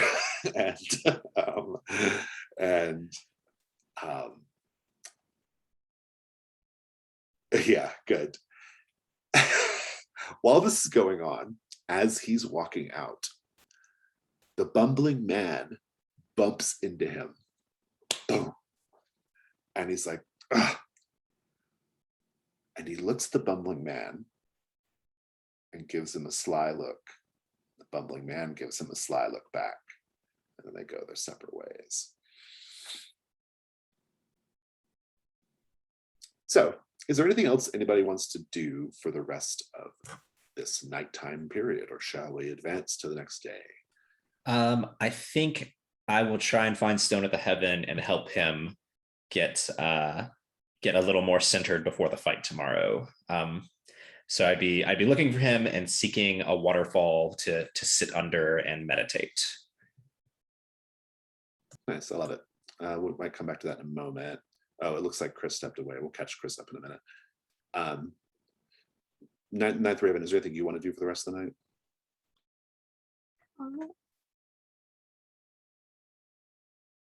I want to try to find a moment in which I can like confront seems like a harsh word, but rather like meet up with the bumbling man, because he's keeping something secret. Yeah, that sounds good. I like that. And I don't think I've really said why I came to this tournament yet. Indeed. Stone of the Heavens, I don't know if you heard, but Shadowless Morning wants to come find you to go meditate under a waterfall, essentially. Are you okay with that, or do you have something else in mind for the rest of the evening? Yeah, no, that sounds good. Let's do the scene with Ninth Raven first. Ninth Raven, you don't see the bumbling man anywhere. Like everything's the night's kind of gone on, and things are starting to wind down a little bit, and the poor old woman is like doing her best to like gather up dishes and scrub floors, right? And you don't see the bumbling man anywhere. What do you do? Well, I have a move for this. Okay, very good. Trail of the Everlasting Hero. I can hunt people down. I love that. So let's do it. Go ahead and roll. I'm going to be rolling. I'm guessing I'm rolling with water because like that's like awareness and that sort of thing. That's really good. That is an 11. Nice. On a hit, you know exactly where to find them and can track them until you do so. On a 10 plus, they're not alerted, and you take +1 forward against them. So that's great. Do you want to track them all the way to where they're at? Yes. You are tracking him up the hill to Gilded Eel's palace. Knowing everything we know about him, how do you know you're on the right trail? Even though like people aren't supposed to go to Gilded Eel's palace right now, since it's just like the first night, people are still going anyways. So every so often there is just a person in a ditch who got into a fight by accident, quote unquote. I love it. It's good. So there's like a bunch of people who are just like, oh. Good. You'll get up to the outer wall of Gilded Eel's palace, and you'll know you're there because you see a couple of his guards. They wear these gold masks. You can see them, like one of them's like peeling himself off a wall. It's this cracked mask, that got smashed. And another one is like picking himself up, and he's like, I would have taken him if I hadn't tripped over that tree branch, it's kind of just, they're kind of picking themselves up. He's been here. Do you try to go in? Do you try to sneak in? What do you do? Well, since he did say, if I would have won, I wouldn't have tripped over the tree branch. I'm assuming that there's trees nearby. I would like to hop up one to try to like get an aerial view of like the palace. Yeah, I like it. Because I don't think I'm going to get in tonight. Go ahead and do a study roll. All right, I get +1 because it's related to this Yeah, guy. you can take it. Yeah, yeah. Okay.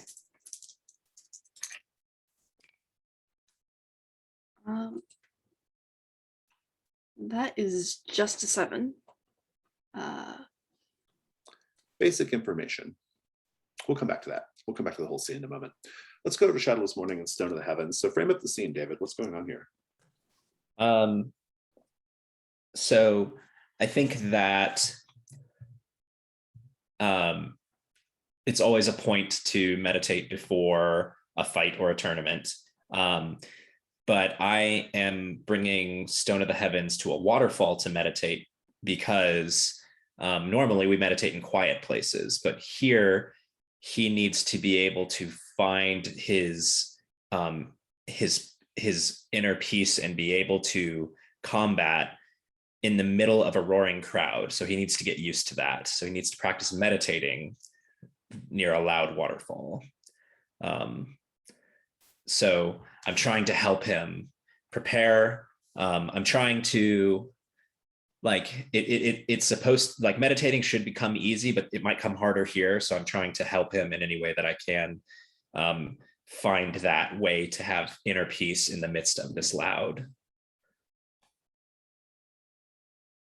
Yeah, I love it. Keep it going, Stone of the Heavens. What are you doing in the scene? What's going on here? I think what I'm doing is considering my like staff, and I'm very distractedly like running back through the fight in my head of like how, just what did I even do? Because I was like running on all cylinders, full adrenaline, and I was just like not very aware. So now I'm taking the time to go like, oh, it turns out I can use my staff to hook into a balcony and pull myself there, apparently. I like it. Anything else you want in this montage, Shadowless Morning? I don't think so. I like it. If you both want to clear an element, you definitely can. So. Clearing water. I am also clearing water. Good. And good. I want to go back over to Ninth Raven. So Ninth Raven, you're in a tall tree and you're looking into the courtyard of the palace. And the main thing you see, the only thing you see, sort of like in the torchlight, is a woman sitting at a long it's a long stringed instrument. It's called a guzheng, and it's a little bit like a shamisen, but it's sort of like is upright, held like a bass almost. Although it's played like this, right? And this person is this woman. She's beautiful. She's wearing very, very long, flowing vermilion robes. And she's playing the instrument, this beautiful song on this stringed instrument. And you see the bumbling man approach her. And he says, I see you haven't lost even a scintilla of your talent, Harmonious Eagle. And this woman, Harmonious Eagle, says, she just smiles and nods. And then she's playing, and then she plays a note. And there's a statue of a foo dog across the way, and its head explodes. Pow! And then she plays it again. And there's like a wooden, like kind of a wooden fighting dummy. It just splinters. Pow! And she continues to play and occasionally flings out a note that destroys something. And the bumbling man claps. And he says, I think we're going to have a very, very interesting tournament. You have a hold. What do you do, Ninth Raven? Gonna spend it. Yeah, I want to spend it to declare a detail. The bumbling man. He betrayed the ninth void. Intriguing. I'd like to know more here. What's the ninth void? It's an organization of swordsmen that I'm a part of. And this bumbling man revealed some secrets to, I believe, the Gilded Eel at some point. So a lot of fighting styles got revealed, and I've been sent out to enact a revenge. Do you know this already, or are you figuring it out right now? I'm figuring out right now. Okay, well, I think this is how you figure it out, because a man steps from the shadows where the two of them are, and he says, "Ah, my dear friend, it's so good to see you again. I haven't forgotten how you helped me with the ninth void. And I'm so happy that you're going to be here for the tournament." And then we'll just let that go. Let's take a 5-minute break. We'll come back and do our last hour. Just occurred to me that possibly one of the reasons why you're called Stone of the Heavens is because you fall like a stone from the heavens down onto the ground. Yeah. I was waiting for my moment to say he was living up to his namesake. Living up to your namesake, yeah, exactly. The next day, the next morning, early the next morning. Turn this into a fighting style, or so help me. Yeah. Hold on, we're kind of losing you a bit, Chris. Let's get you, make sure you're back. Okay. I think Yeah, you're I'm okay. actually on a Wi-Fi. Like, I'm on a hotspot from my phone. Okay. Internet in my apartment is being bad. That's So okay. if You're coming through okay now. Okay. So it's the next morning, and the first morning of the tournament, everyone walks up the hill. The hill is partially got stairs and partially you just are climbing. But in any case, you're kind of going through this thick, vibrant, green bamboo forest, like behind me, up this hill, up this path to Gilded Eel's palace. The hill is called Champion's Hill because periodically along the way to the side of the path is a shrine or a display honoring one of the previous winners of the Trial of Many Venoms. And I would like for each of you to tell me, name and describe a champion, and how are their exploits reflected in the shrine? And does their appearance as a champion make you feel more or less confident about your own chances in the tournament? Or do you even care? Think on it for a bit. And let me know at some point. But for now, Ninth Raven, there's a knock on your door at the inn.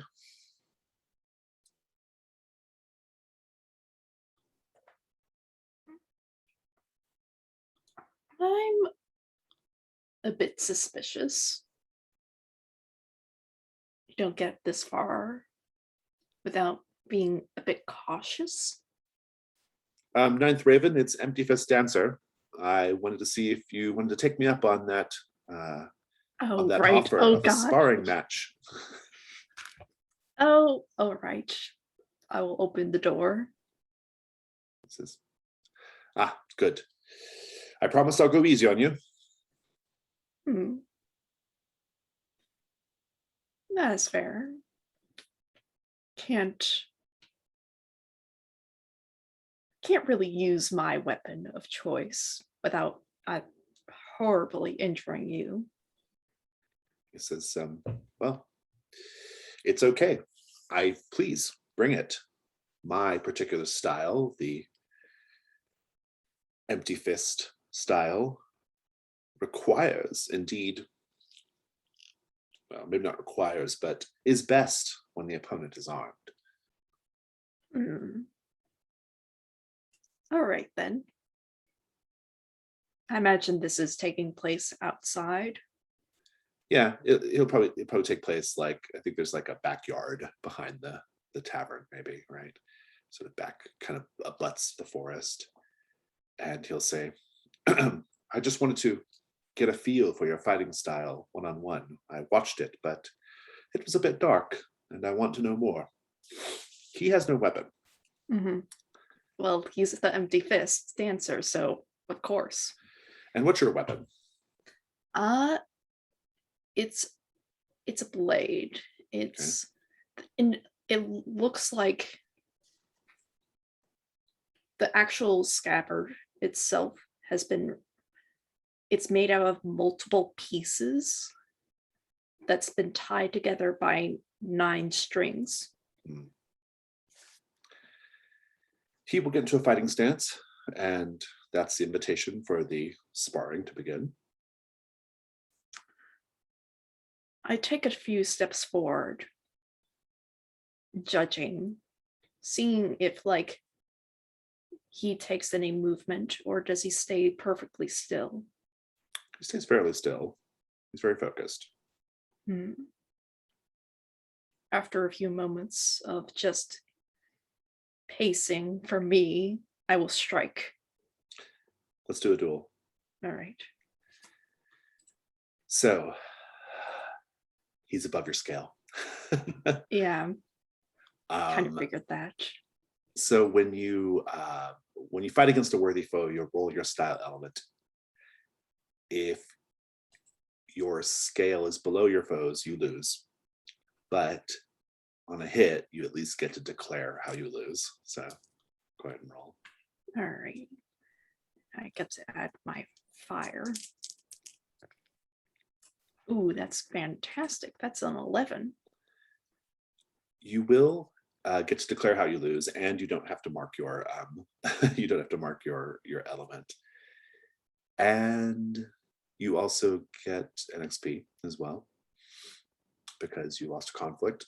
But the fight, I'll tell you that at some point he'll tell you, he says, the empty fist style, of course, is, well, you might think that it's so named because I have nothing in my fist, but in fact, it's called empty fist style because the purpose is to make your fist empty. And as soon as he says that, he has your weapon in his hand. Yeah. And that's how the tide turns. But you can go ahead and describe how you lose. As my weapon has been taken with me, I think I surprise him a little bit because my scabbard is also a weapon. Good. So your fist is not entirely empty, right? Yeah. So basically, it's tied together by string by multiple pieces, but untying one string turns the scabbard into like almost a whip. But however, you do lose though. Yeah, but however, he like, even though a blade is not his normal weapon, he's good at removing weapons. So like, I imagine the whip curls around the blade, and I tried to take it back, but he just takes the whip instead. I love it. That might be actually why he had a hard time with the assailants, because they weren't armed by and large. They were just like guys trying to grab him, right? So maybe he was put a little off guard by that. Shadowless Morning, you'll walk by while this sparring is going on. What do you do? I think I just observe. This is why I'm here. I'm here to watch fights happen. Indeed. But I think there's a moment when he's disarming the whip-like scabbard from Ninth Raven that he pulls Ninth Raven in close to him. It has a romantic feel to it, I'd like for you to roll inner conflict, please. Shadowless Morning, that is.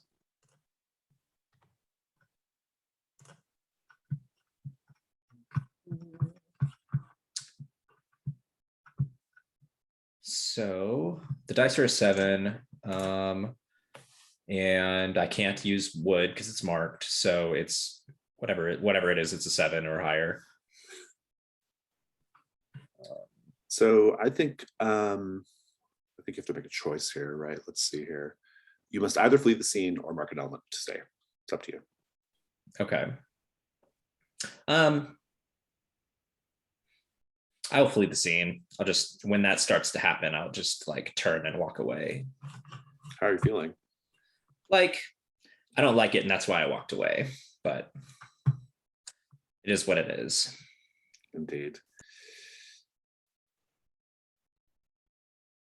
When the fight is over, Ninth Raven, he says, good, excellent, excellent. You certainly represented yourself very well, Ninth Raven. You are a credit to whatever school taught you your skills. I certainly didn't expect that little trick with the scabbard,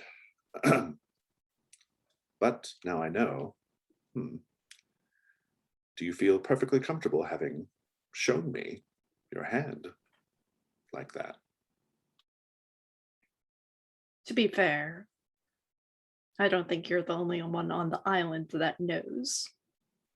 Yeah. I'm glad we had this time. And I wish you the best of luck in the trial of many Venoms. Hopefully, you won't fight someone whose own hands are as empty as yours. Nice, good. And did you mark XP Shadowless Morning when you rolled your inner conflict? No, but I will. Yeah, good to do that as well. And you got XP for losing the conflict as well, Ninth Raven. Already marked it. Cool. Stone in the Heavens. You know, this is kind of one of those situations where you get to walk up the hill with whoever you want to walk up with, or by yourself. It's up to you. But are you going to try to angle to walk up with someone? Can I try an angle to walk up with Grandmaster Snow? Very good. Yeah, maybe. Sure, why not? So everyone gives Grandmaster Snow a lot of space. He doesn't even have to do the walk up the hill. He's just doing it. And he's going up the hill. And so there's no one around him. He's actually walking alone. What do you do? Grandmaster. He says, the stone that falls from heaven. Close enough. I wanted to thank you. That was very instructive, what you did last night. Oh, kicking you out the window, you mean? Yes. Every time I fall and rise, I become a greater fighter. Well, that's must be very reassuring for you. Fear not, stone that falls from heaven. You will someday be able to achieve the very heights of martial prowess. Of course, to reach my level, you will have to fall down many, many, many, many, many, many hills. But I have more than enough confidence that you will find those hills and you will fall down them. Thank you, Grandmaster. He says, so tell me about your teacher, Shadowless Morning. I know him only by his modest reputation. He is, well, he is exactly as he seems.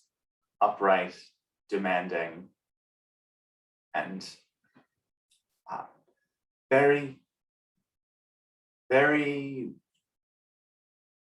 exacting upon his students. Interesting, interesting. I took him to be a bit of a coward myself. He has the wisdom to know when he cannot win. Well, there's some intelligence in that, I suppose. And he's like stroking his white beard as he walks up the hill, talking to you. He says, I do think I would like to face him, but it sounds like he won't be a worthy opponent. I would be curious to know what opponents you think are worthy of someone of your status on this or any island. And give me a moment. He says, well, there actually is someone here on the island. I don't know if they're worthy of me, but I do like the idea of fighting them, if only to stick it to Gilded Eel, which is something I always try to do when I can. Oh, you know him. Of course Yes, you know yes. And the person I speak of is his confidant. She calls herself Crystal Falls Viper. him. He's probably talking about Gian. He is. I don't know if the mic was picking up, but I was making a very loud. Yeah, I heard the hums. Maybe roll inner conflict. Yeah, roll inner conflict. Yeah, no, this is an inner conflict roll. 8. Oh, that's not good. Cock die. 4. Oh, not great.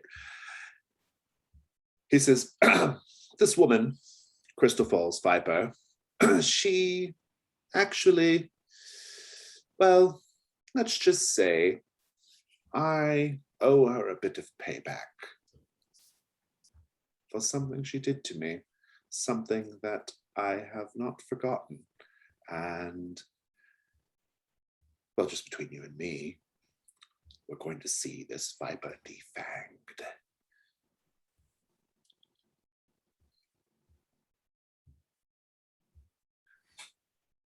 What do you do? I have to leave, right? Not necessarily.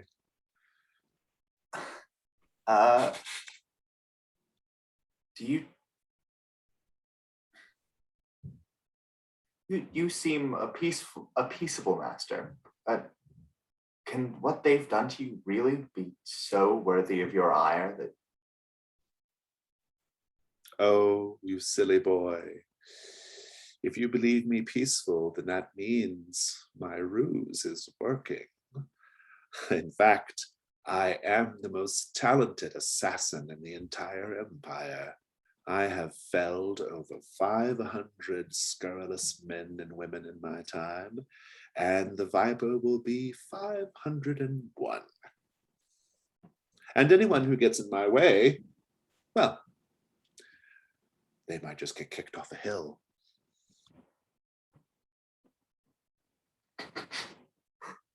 I think he's got your number. Yeah, I really want to trip and fall down a hill right now is what I want. I don't know how to make that happen.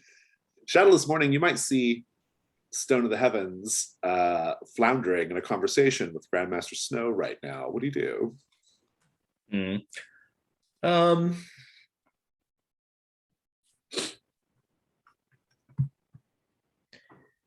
How can I tell he's floundering?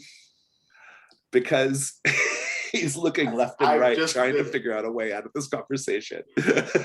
Oh, I've just been actively threatened. right. Yeah. So yeah, I was just wondering what that looked like. I'll just call to you to give you an excuse.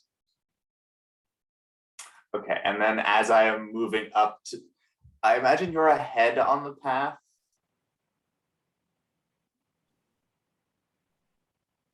Point being, as I move to go towards you, I trip and fall Oh, and roll down the hill. Oh. Ninth Raven. What are you up to right now? Who are you walking up with? I imagine that I'm walking up with Shadowless Morning. Like, so far we have not said a single word to each other because one, the Ninth Raven is just very quiet, and I don't think Shadowless Morning is quite forthcoming, especially with how Empty Fist Dancer has been treating me. Yeah, I think that's right. So it's been a quiet walk up, just observing the little statues and things of the fighters. Maybe that's the only conversation we have is explaining the ones that we recognize. I think one that we do notice is like the most recent one, which is of Jian, however you pronounce that, Crystal Falls Viper. Oh, Crystal Falls Viper has won the tournament. Interesting. Yes. Intriguing. What does the shrine look like? How do you know? Like it has like her name on it and the symbol of like a viper striking down like a bird. And how does it make you feel about your own chances in the tournament? It makes me feel a little bit uncomfortable because, well, just the imagery of a viper striking down the bird. My own style is of a snake, but my name is the Ninth Raven. I wonder which side will win out this time. Love it. Shadowless Morning, what about your shrine that you notice? I see 1, 2 Sunfist Way, like WEI, named the Sunfist, and on the it's like a flat piece of stone, but carved into it is a man striking with a fist, and then there's just a sun where that is. And I just say, like, legend had it that he could strike, and the very power of the sun was behind it.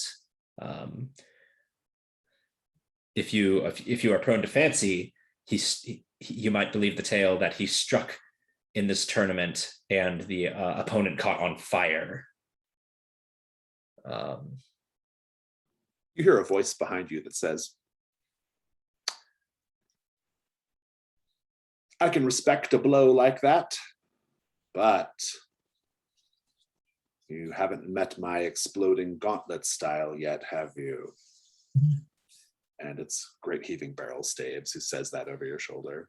Right. And I look back at him and say, I may have a passing familiarity with it. Says, Does he not recognize me? I don't know. I don't know if he does. It was dark, it's unclear. Yeah, it's unclear. Stone of the Heavens. Do you notice a shrine by the time you make it back up to the hill? Oh yeah, no, here's exactly what happens. So as I am tumbling down the hill, as I crash land, I crash at the foot of Great Unmoving Pillar, a master of my style from my monastery who has won this tournament. Brandishing the monk's spade, and their statue is actually like set on a much larger base, but buried in, so it's at the same height as all the rest of them, because they are great and unmoving. How does it make you feel about your own chances? Great. It would have inspired me in different circumstances. Everyone arrives at the courtyard of Gilded Eel's palace. The courtyard is a very large, wide open space. There's a covered dais that sort of overlooks all the events of the day, under which Gilded Eel and his other guests sit, but we haven't seen them yet. But everyone's kind of gathering. In the courtyard, there is a place to go get tea and food and things like that. there are a bunch of like foo dog statues, but one of them's head is shattered. And there's also like little sparring areas and things off to the side as well. But you have a few moments to kind of mingle and mix around. Shadowless Morning, what are you doing before the actual formal beginning of the tournament here? I would check in on Stone of the Heavens to see if there's anything he needs. If not, I might try and scope out if Grandmaster Snow is warming up in any way. You don't see Grandmaster Snow anywhere. Yeah. He's either gone somewhere or at some point on the trek up, you missed him. You lost track of him. You can try to find him, I suppose, but. Stone of the Heavens, you need any help? I am shaken but unharmed.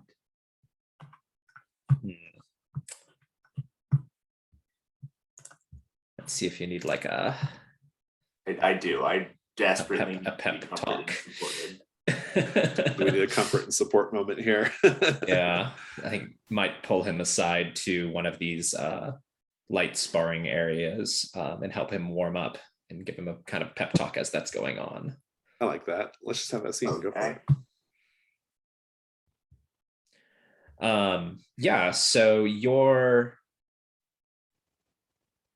signature weapon is this I spade. can post Right. a picture if you need it.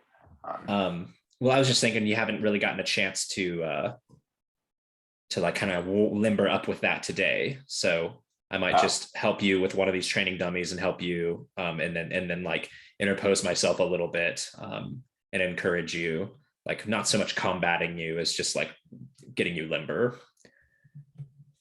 Okay. Yeah. Yeah, I like it. That's probably enough for the scene if you want to roll comfort and support. Okay.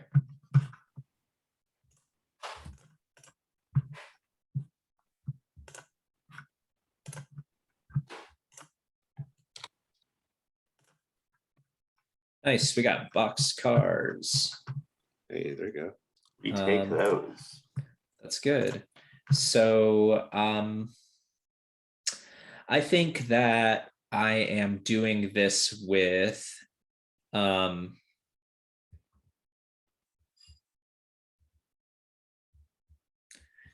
water. So it's even higher result if that matters for anything, but it's with wisdom and flexibility. Nice. Well, so I think basically you have some choices here, right? You lift them up. They can give you a bond or clear a marked element. It's up to you, Stone of the Heavens. I will clear fire. And you also clear an element, Shadowless Morning. Or ask them a question they have to answer, or give them a bond. Very interesting.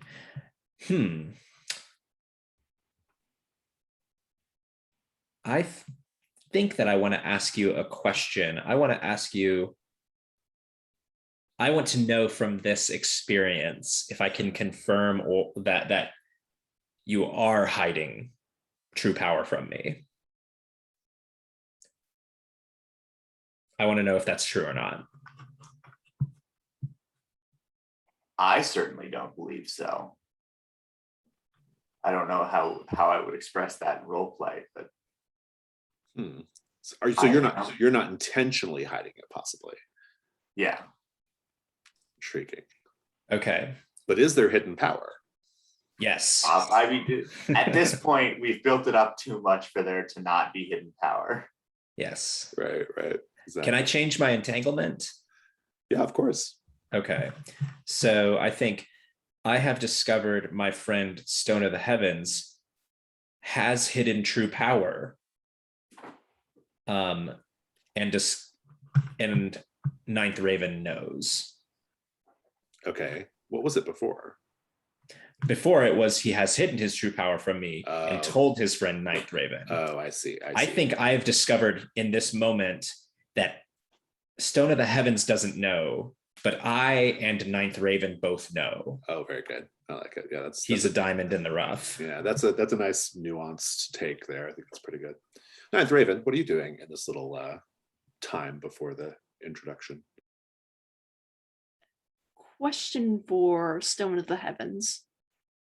You bought some clothes yesterday, yeah? Yeah. They're the same but a little shinier and just a lot more durable. I think I'm watching this practice and observing you.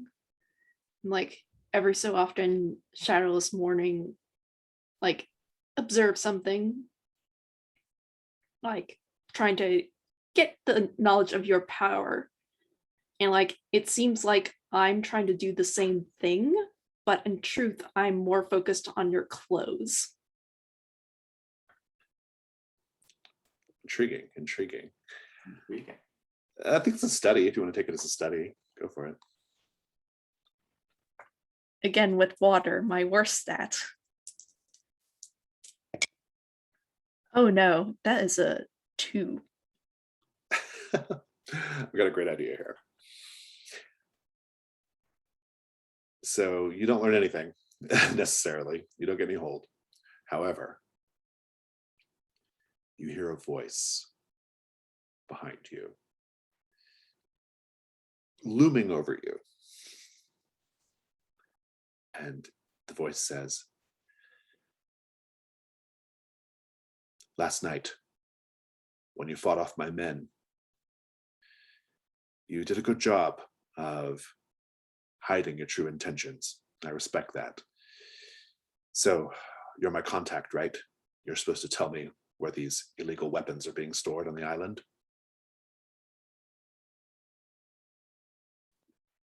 It's great heaving barrel staves. What do you do?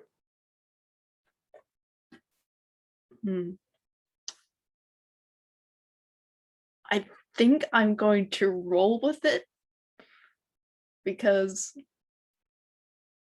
like I can't get in a fight right now. That's just a bad idea. And like he seems like to be tougher than I am. We don't know yet exactly, but I don't know. Yeah. I don't know stuff. But you really think that you would do this out in the open so blatantly right now? Says, "Well, I think we're okay. I don't think anyone suspects what we're here doing. But I tell you what, though, I think the first place we should start is that tavern. And now that everybody's up here and no one's down there, now's the time to go take a look, don't you think?" True. However, Unless you have better intel than me. yes.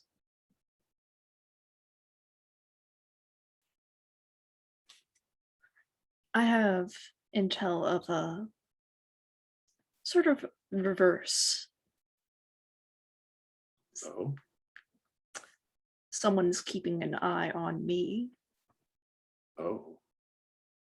We can't have that, can we? We can't have your cover blown. So who is it? What do we need to do?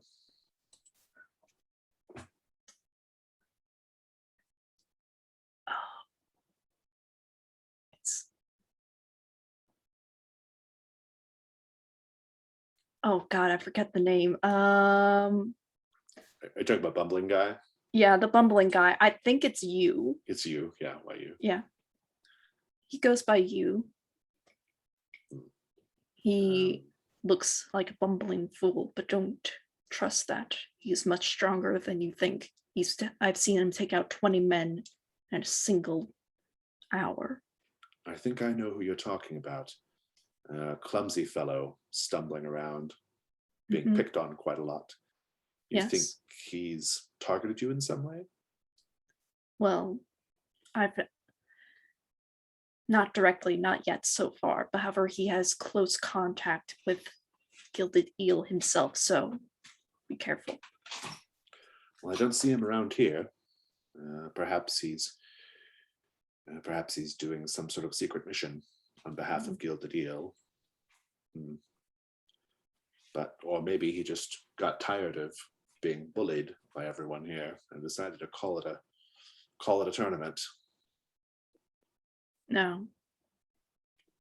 He's doing that on purpose. A So cover much- for himself. So much duplicity on this island, no offense. I'm so much more straightforward, you know? And he holds up his gauntlet. Just a straightforward approach. That's what I prefer. Mhm. And at this point, I think we'll go ahead and get the tournament started. Some gongs are sounded. Boom, boom, boom. And Gilded Eel steps onto the dais, and he's accompanied by 5 people. Now, Gilded Eel himself is an elderly man. He's wearing black silk, gold embroidered clothes and a skull cap, and he has these long gold, like metal fingertip things on his hands, a gray beard and mustache. Up on the dais with him, to one side is Grandmaster Snow. To another side is the woman that you know as Harmonious Eagle, the woman who is playing the instrument. And then there are 2 other people who are in places of honor on the dais, but they're disguised. They have large headdresses that have veils that drape over them to disguise who they are. And then we also see Crystal Falls Viper standing behind Gilded Eel while the rest of them sit. And Gilded Eel says... In the mask? In the mask, Sorry. yeah. The silver mask. Gilded Eel says, "Welcome to this year's edition of the Trial of Many Venoms. I can see lots of hungry eyes out in the crowd. People desperate to show their martial talents, to show that outside the baleful gaze of the Emperor, one's true talents can emerge. I am, of course, pleased to be joined by my honored guests, Grandmaster Snow, Grandmaster Harmonious Eagle, and this year 2 hidden Grandmasters, who one of you may have the honor of challenging in a duel at some point during the tournament. Now, we shall begin with exhibitions, demonstrations of skill, and Harmonious Eagle has volunteered to kick off the festivities. Grandmaster Harmonious Eagle. Now, the first morning is always spent with demonstrations of talent. It's not a duel, you're not fighting anyone, you are just trying to impress the crowd. In fact, there's a move called impress. You're just trying to impress everybody who's watching. If you wish to impress the crowd, think of what your talent is going to be, and you can do that. But Harmonious Eagle is kicking things off. And all it is a performance. She's performing with this beautiful, long stringed instrument. She's sitting in a chair. The instrument is sort of resting on her leg. She's playing it. It's beautiful. It's exquisite. And she's surrounded by a bunch of Gilded Eel's gold-masked warriors. And Gilded Eel says over the music, "I have promised that if any one of them can touch Harmonious Eagle, they will receive a promotion. And so all of these troops are trying to get close to Harmonious Eagle, but she keeps them all away. She plays a note that sends them flying. She plays a note that knocks them out. She plays a note that like causes one to like grab his throat and begin coughing and gagging, and he collapses. She plays a note that sends up a dust cloud and that kind of befuddles a few of them. She plays a note that like cuts one of them's arms off. It's pretty chaotic, but it's quite a display. And when she's done, she takes up her instrument, she bows, and everyone lets up a riot of applause. And Gilded says, I know that's a bit of a tough act to follow, but who would like to follow? Nonetheless. Any of you?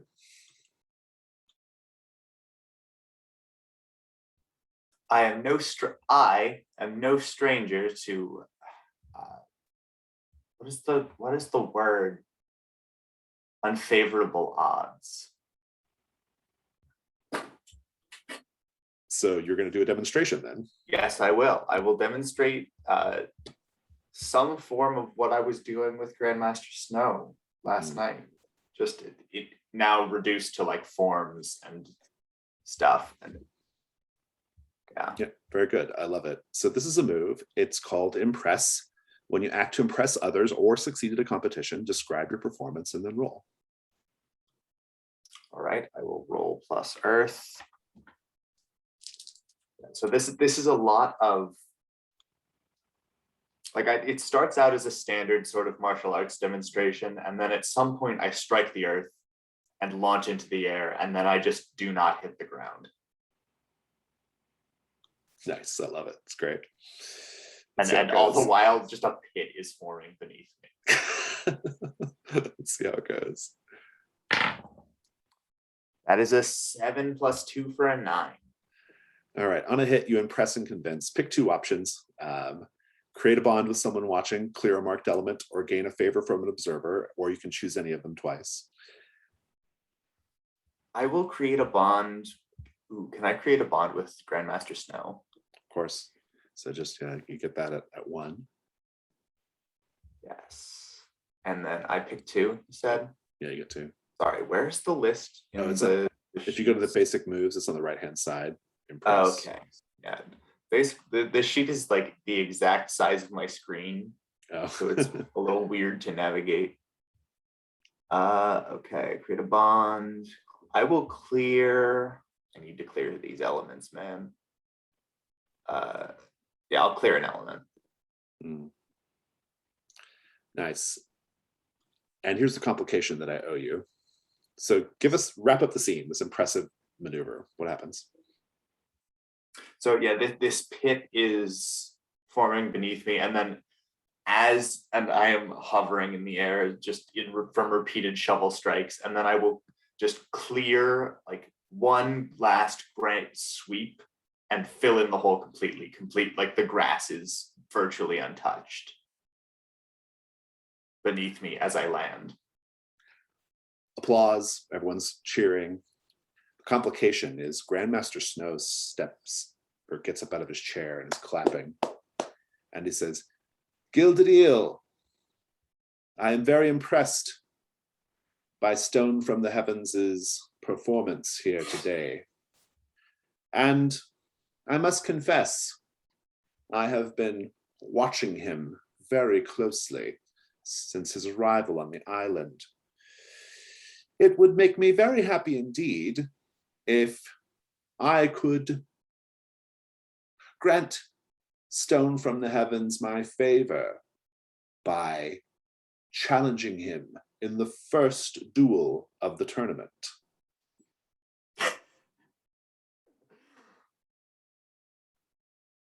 Gilded Eel says,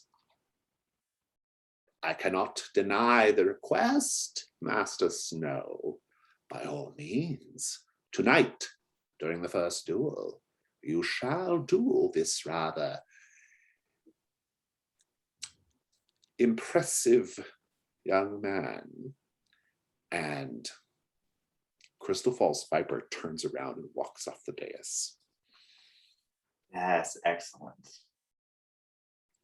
Let's go over to Wait, sorry. Can I change my? Can I gain a favor from her what, as opposed to what was your other option? as opposed to clearing a condition? Oh, sure. Go ahead. Yeah, go ahead. Yeah, it's fine. Yeah, We can pick up on that. Probably not today, but next time. yeah. No, I a little kind of slipped my mind that she was there, even though you mentioned her. Yeah, it's fine. Yeah. Great Heaving Barrel Staves decides to go ahead and do a demonstration. So they bring out a big ass rock. Okay, it's a big rock. It's like a pillar almost, right?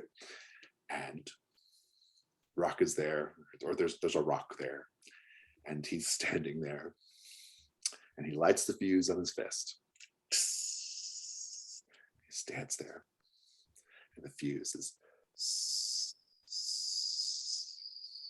Everyone's just like waiting.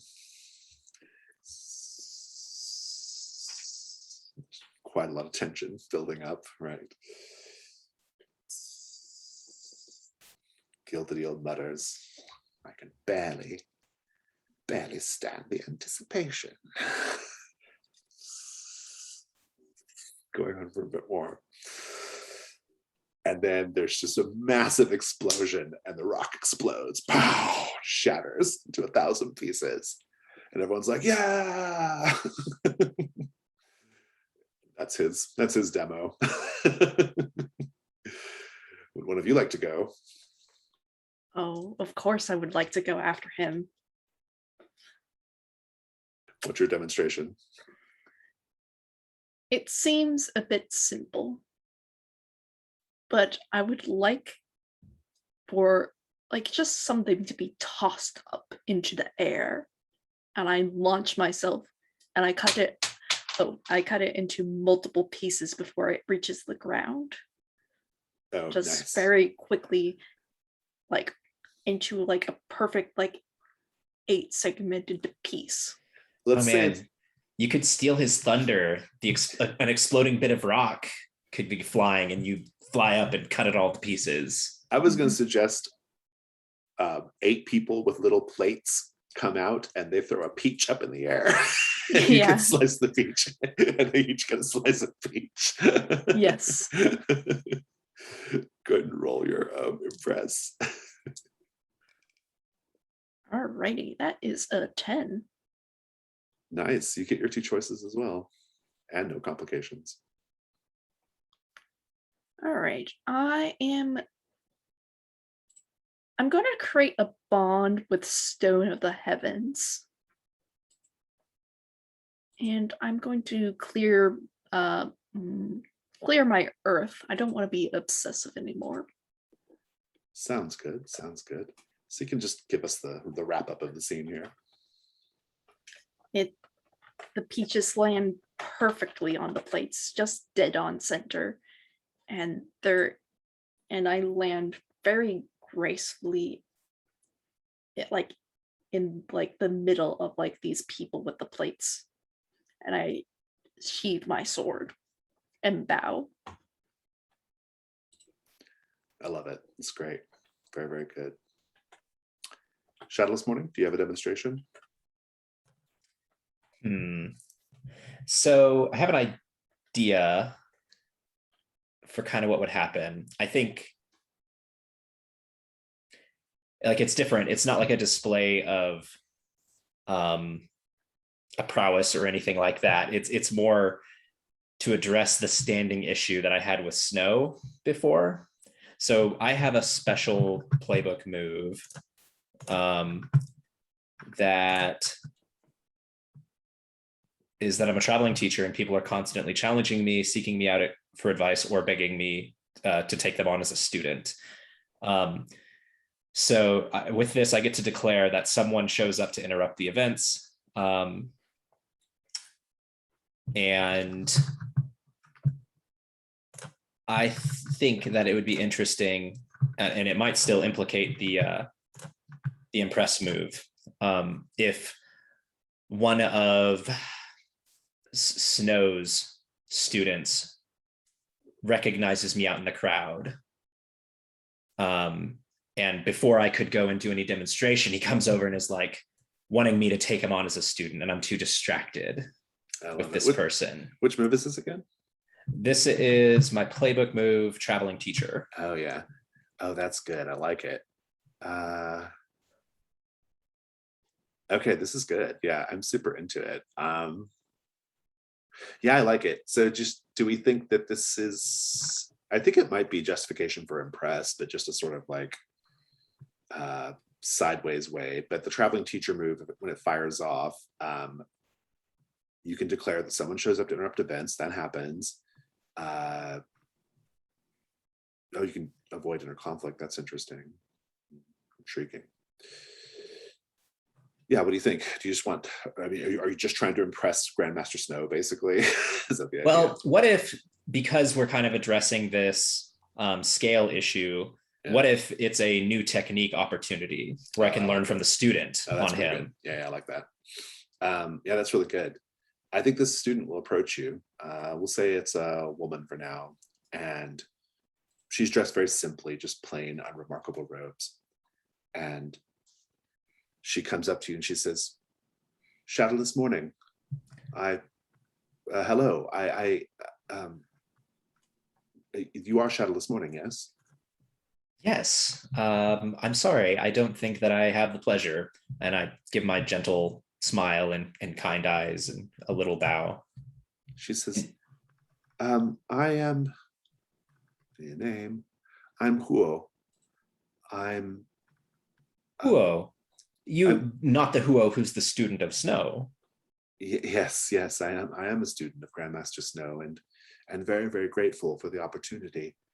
I was wondering, though, in the interest of expanding my horizons and observing as many talented masters as I can, if you would perhaps be willing to spar with me. Oh.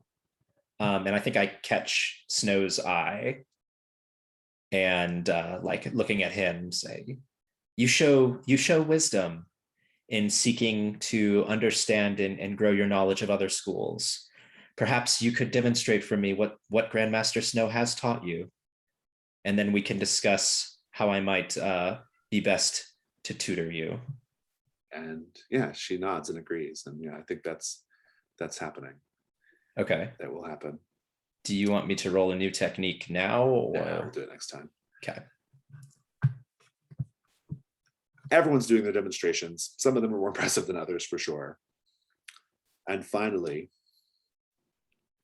Gilded Eel says, "Well, is there anyone else who wishes to do a demonstration for us? Or shall we go on to the afternoon meal in preparation for the tournament itself?" Well, very well then, if there's nothing else. And then you hear a sort of rumble or murmur in the crowd as the courtyard goes dark. It is like late in the morning, and it's like the sun is blotted out and the whole space just goes dark. You can't see anything in front of you.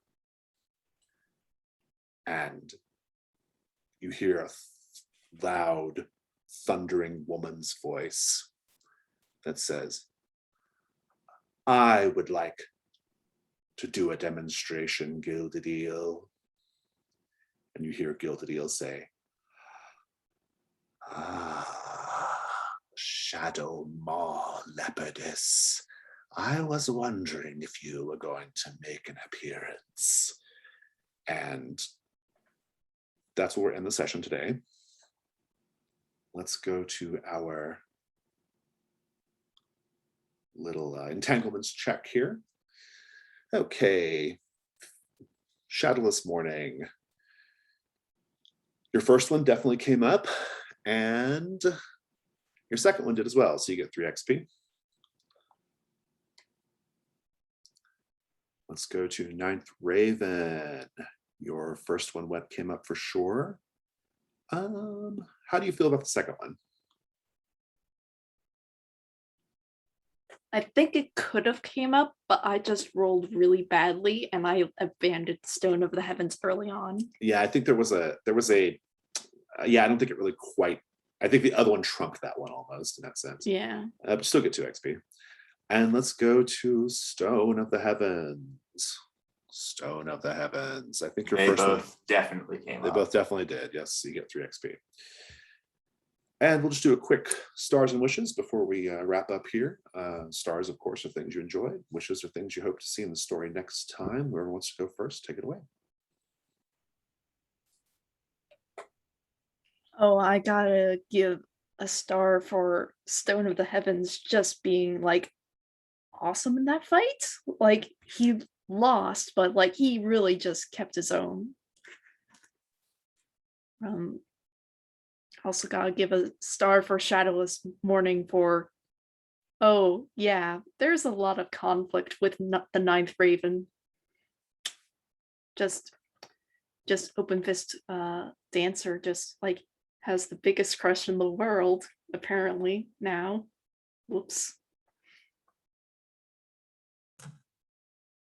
Yeah, I definitely would say stars to Stone of the Heavens for kind of going out there and doing lots of risky things that were marking lots of elements, especially firing off that playbook move when you only had 2 blank elements and that marked one of them, so you only had 1 open element at that point. That was risky, but it was cool, and I thought that it worked out great. Like it was neat to see that, and that you were like willing to do that and then kind of do what you needed to do to get your elements back in check. That led to some cool story. And then for Ninth Raven, I'm really enjoying the intrigue element that's happening here. Like we kind of have this story of like student and master, and the student is like coming into his own at this tournament. But then we have this like other side of things with this intrigue in, and we're going to get to experience that through Ninth Raven. So I thought that was neat, and that was like really particularly demonstrated when you tracked you, and then when you had that, you just kind of played into the fist guy like approaching you, just kind of like instead of like trying to be like, oh, you're incorrect or something, you just like kind of ran with it and then like turned him on you. So that's fun to see. And then it's like stars for Jason for making fun and interesting characters. Like you, I feel like I understand kind of what his deal is. He's really fun. He's like Darth Jar Jar. It is Darth Jar Jar. Yeah, it really is. Yeah. I had Darth Jar Jar in mind when I was thinking of him, actually. Yeah, it's like perfect. It's like, yep, that's what I always wanted that to be. And now I get to see it happening. But it's also like Torchbearer Pate, Darth Jar Jar, which is wonderful. It's great. Yeah. So that's really, really fun. And then all of the like really interesting characters that are grandmasters, that are like so over the top wuxia awesome. Like the lady who plays the instrument and can do like all these magical things is so cool. I can't wait to see. I'm so excited, and that's my wish, is to know who these two veiled grandmasters are. So very excited. Yeah, I'll start with my wish. I know who they are, but I'm excited for them to be revealed. And my star, I've got loads of stars. I agree with Chris leaning into like complications. I thought it was really, really good. It led to great story. Like just walking up to Grandmaster Snow, like that was such a good scene, because I love to play like a sort of shady character who will like try to humiliate you without really saying it outright, you know. And I think it was just a perfect combination between the two characters. It's perfect. Yeah. And thank you. And like and so I like that you leaned into that moment, basically.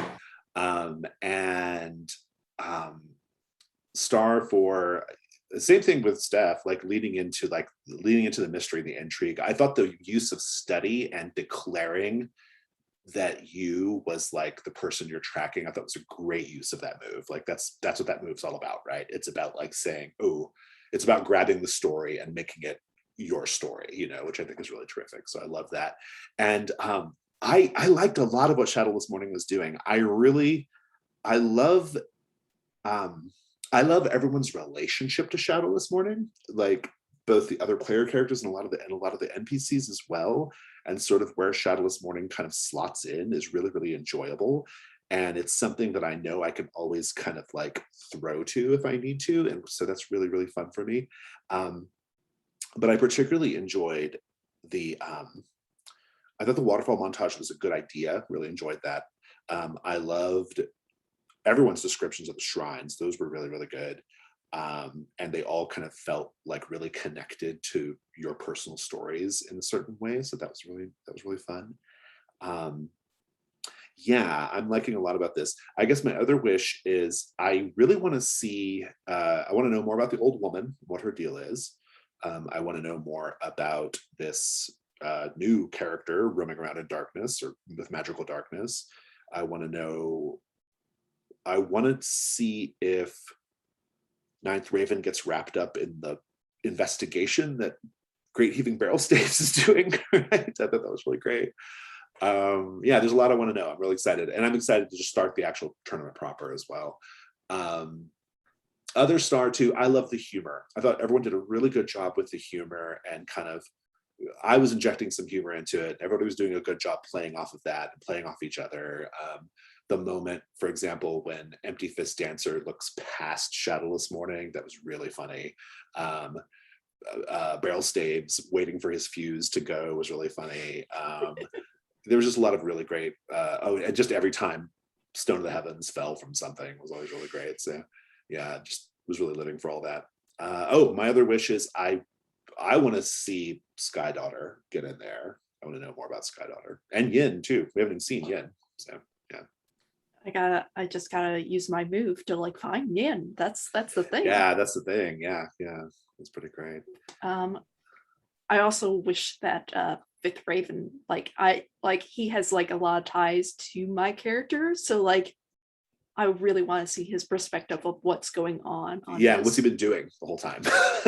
Like that's because we get to like kind of just we'll have to have a little like love letter of like figuring out where Fifth Raven was during all this, right? So yeah, I think that'd be a lot of fun. Chris, did you do stars and wishes, or do you have any? I don't know if you did. No, I have not yet. Okay, go ahead. So yeah, huge star to the two other players for that. Just the scene where both of you, like, where Shadowless Morning was trying to like nudge Ninth Raven into looking for Sky Daughter.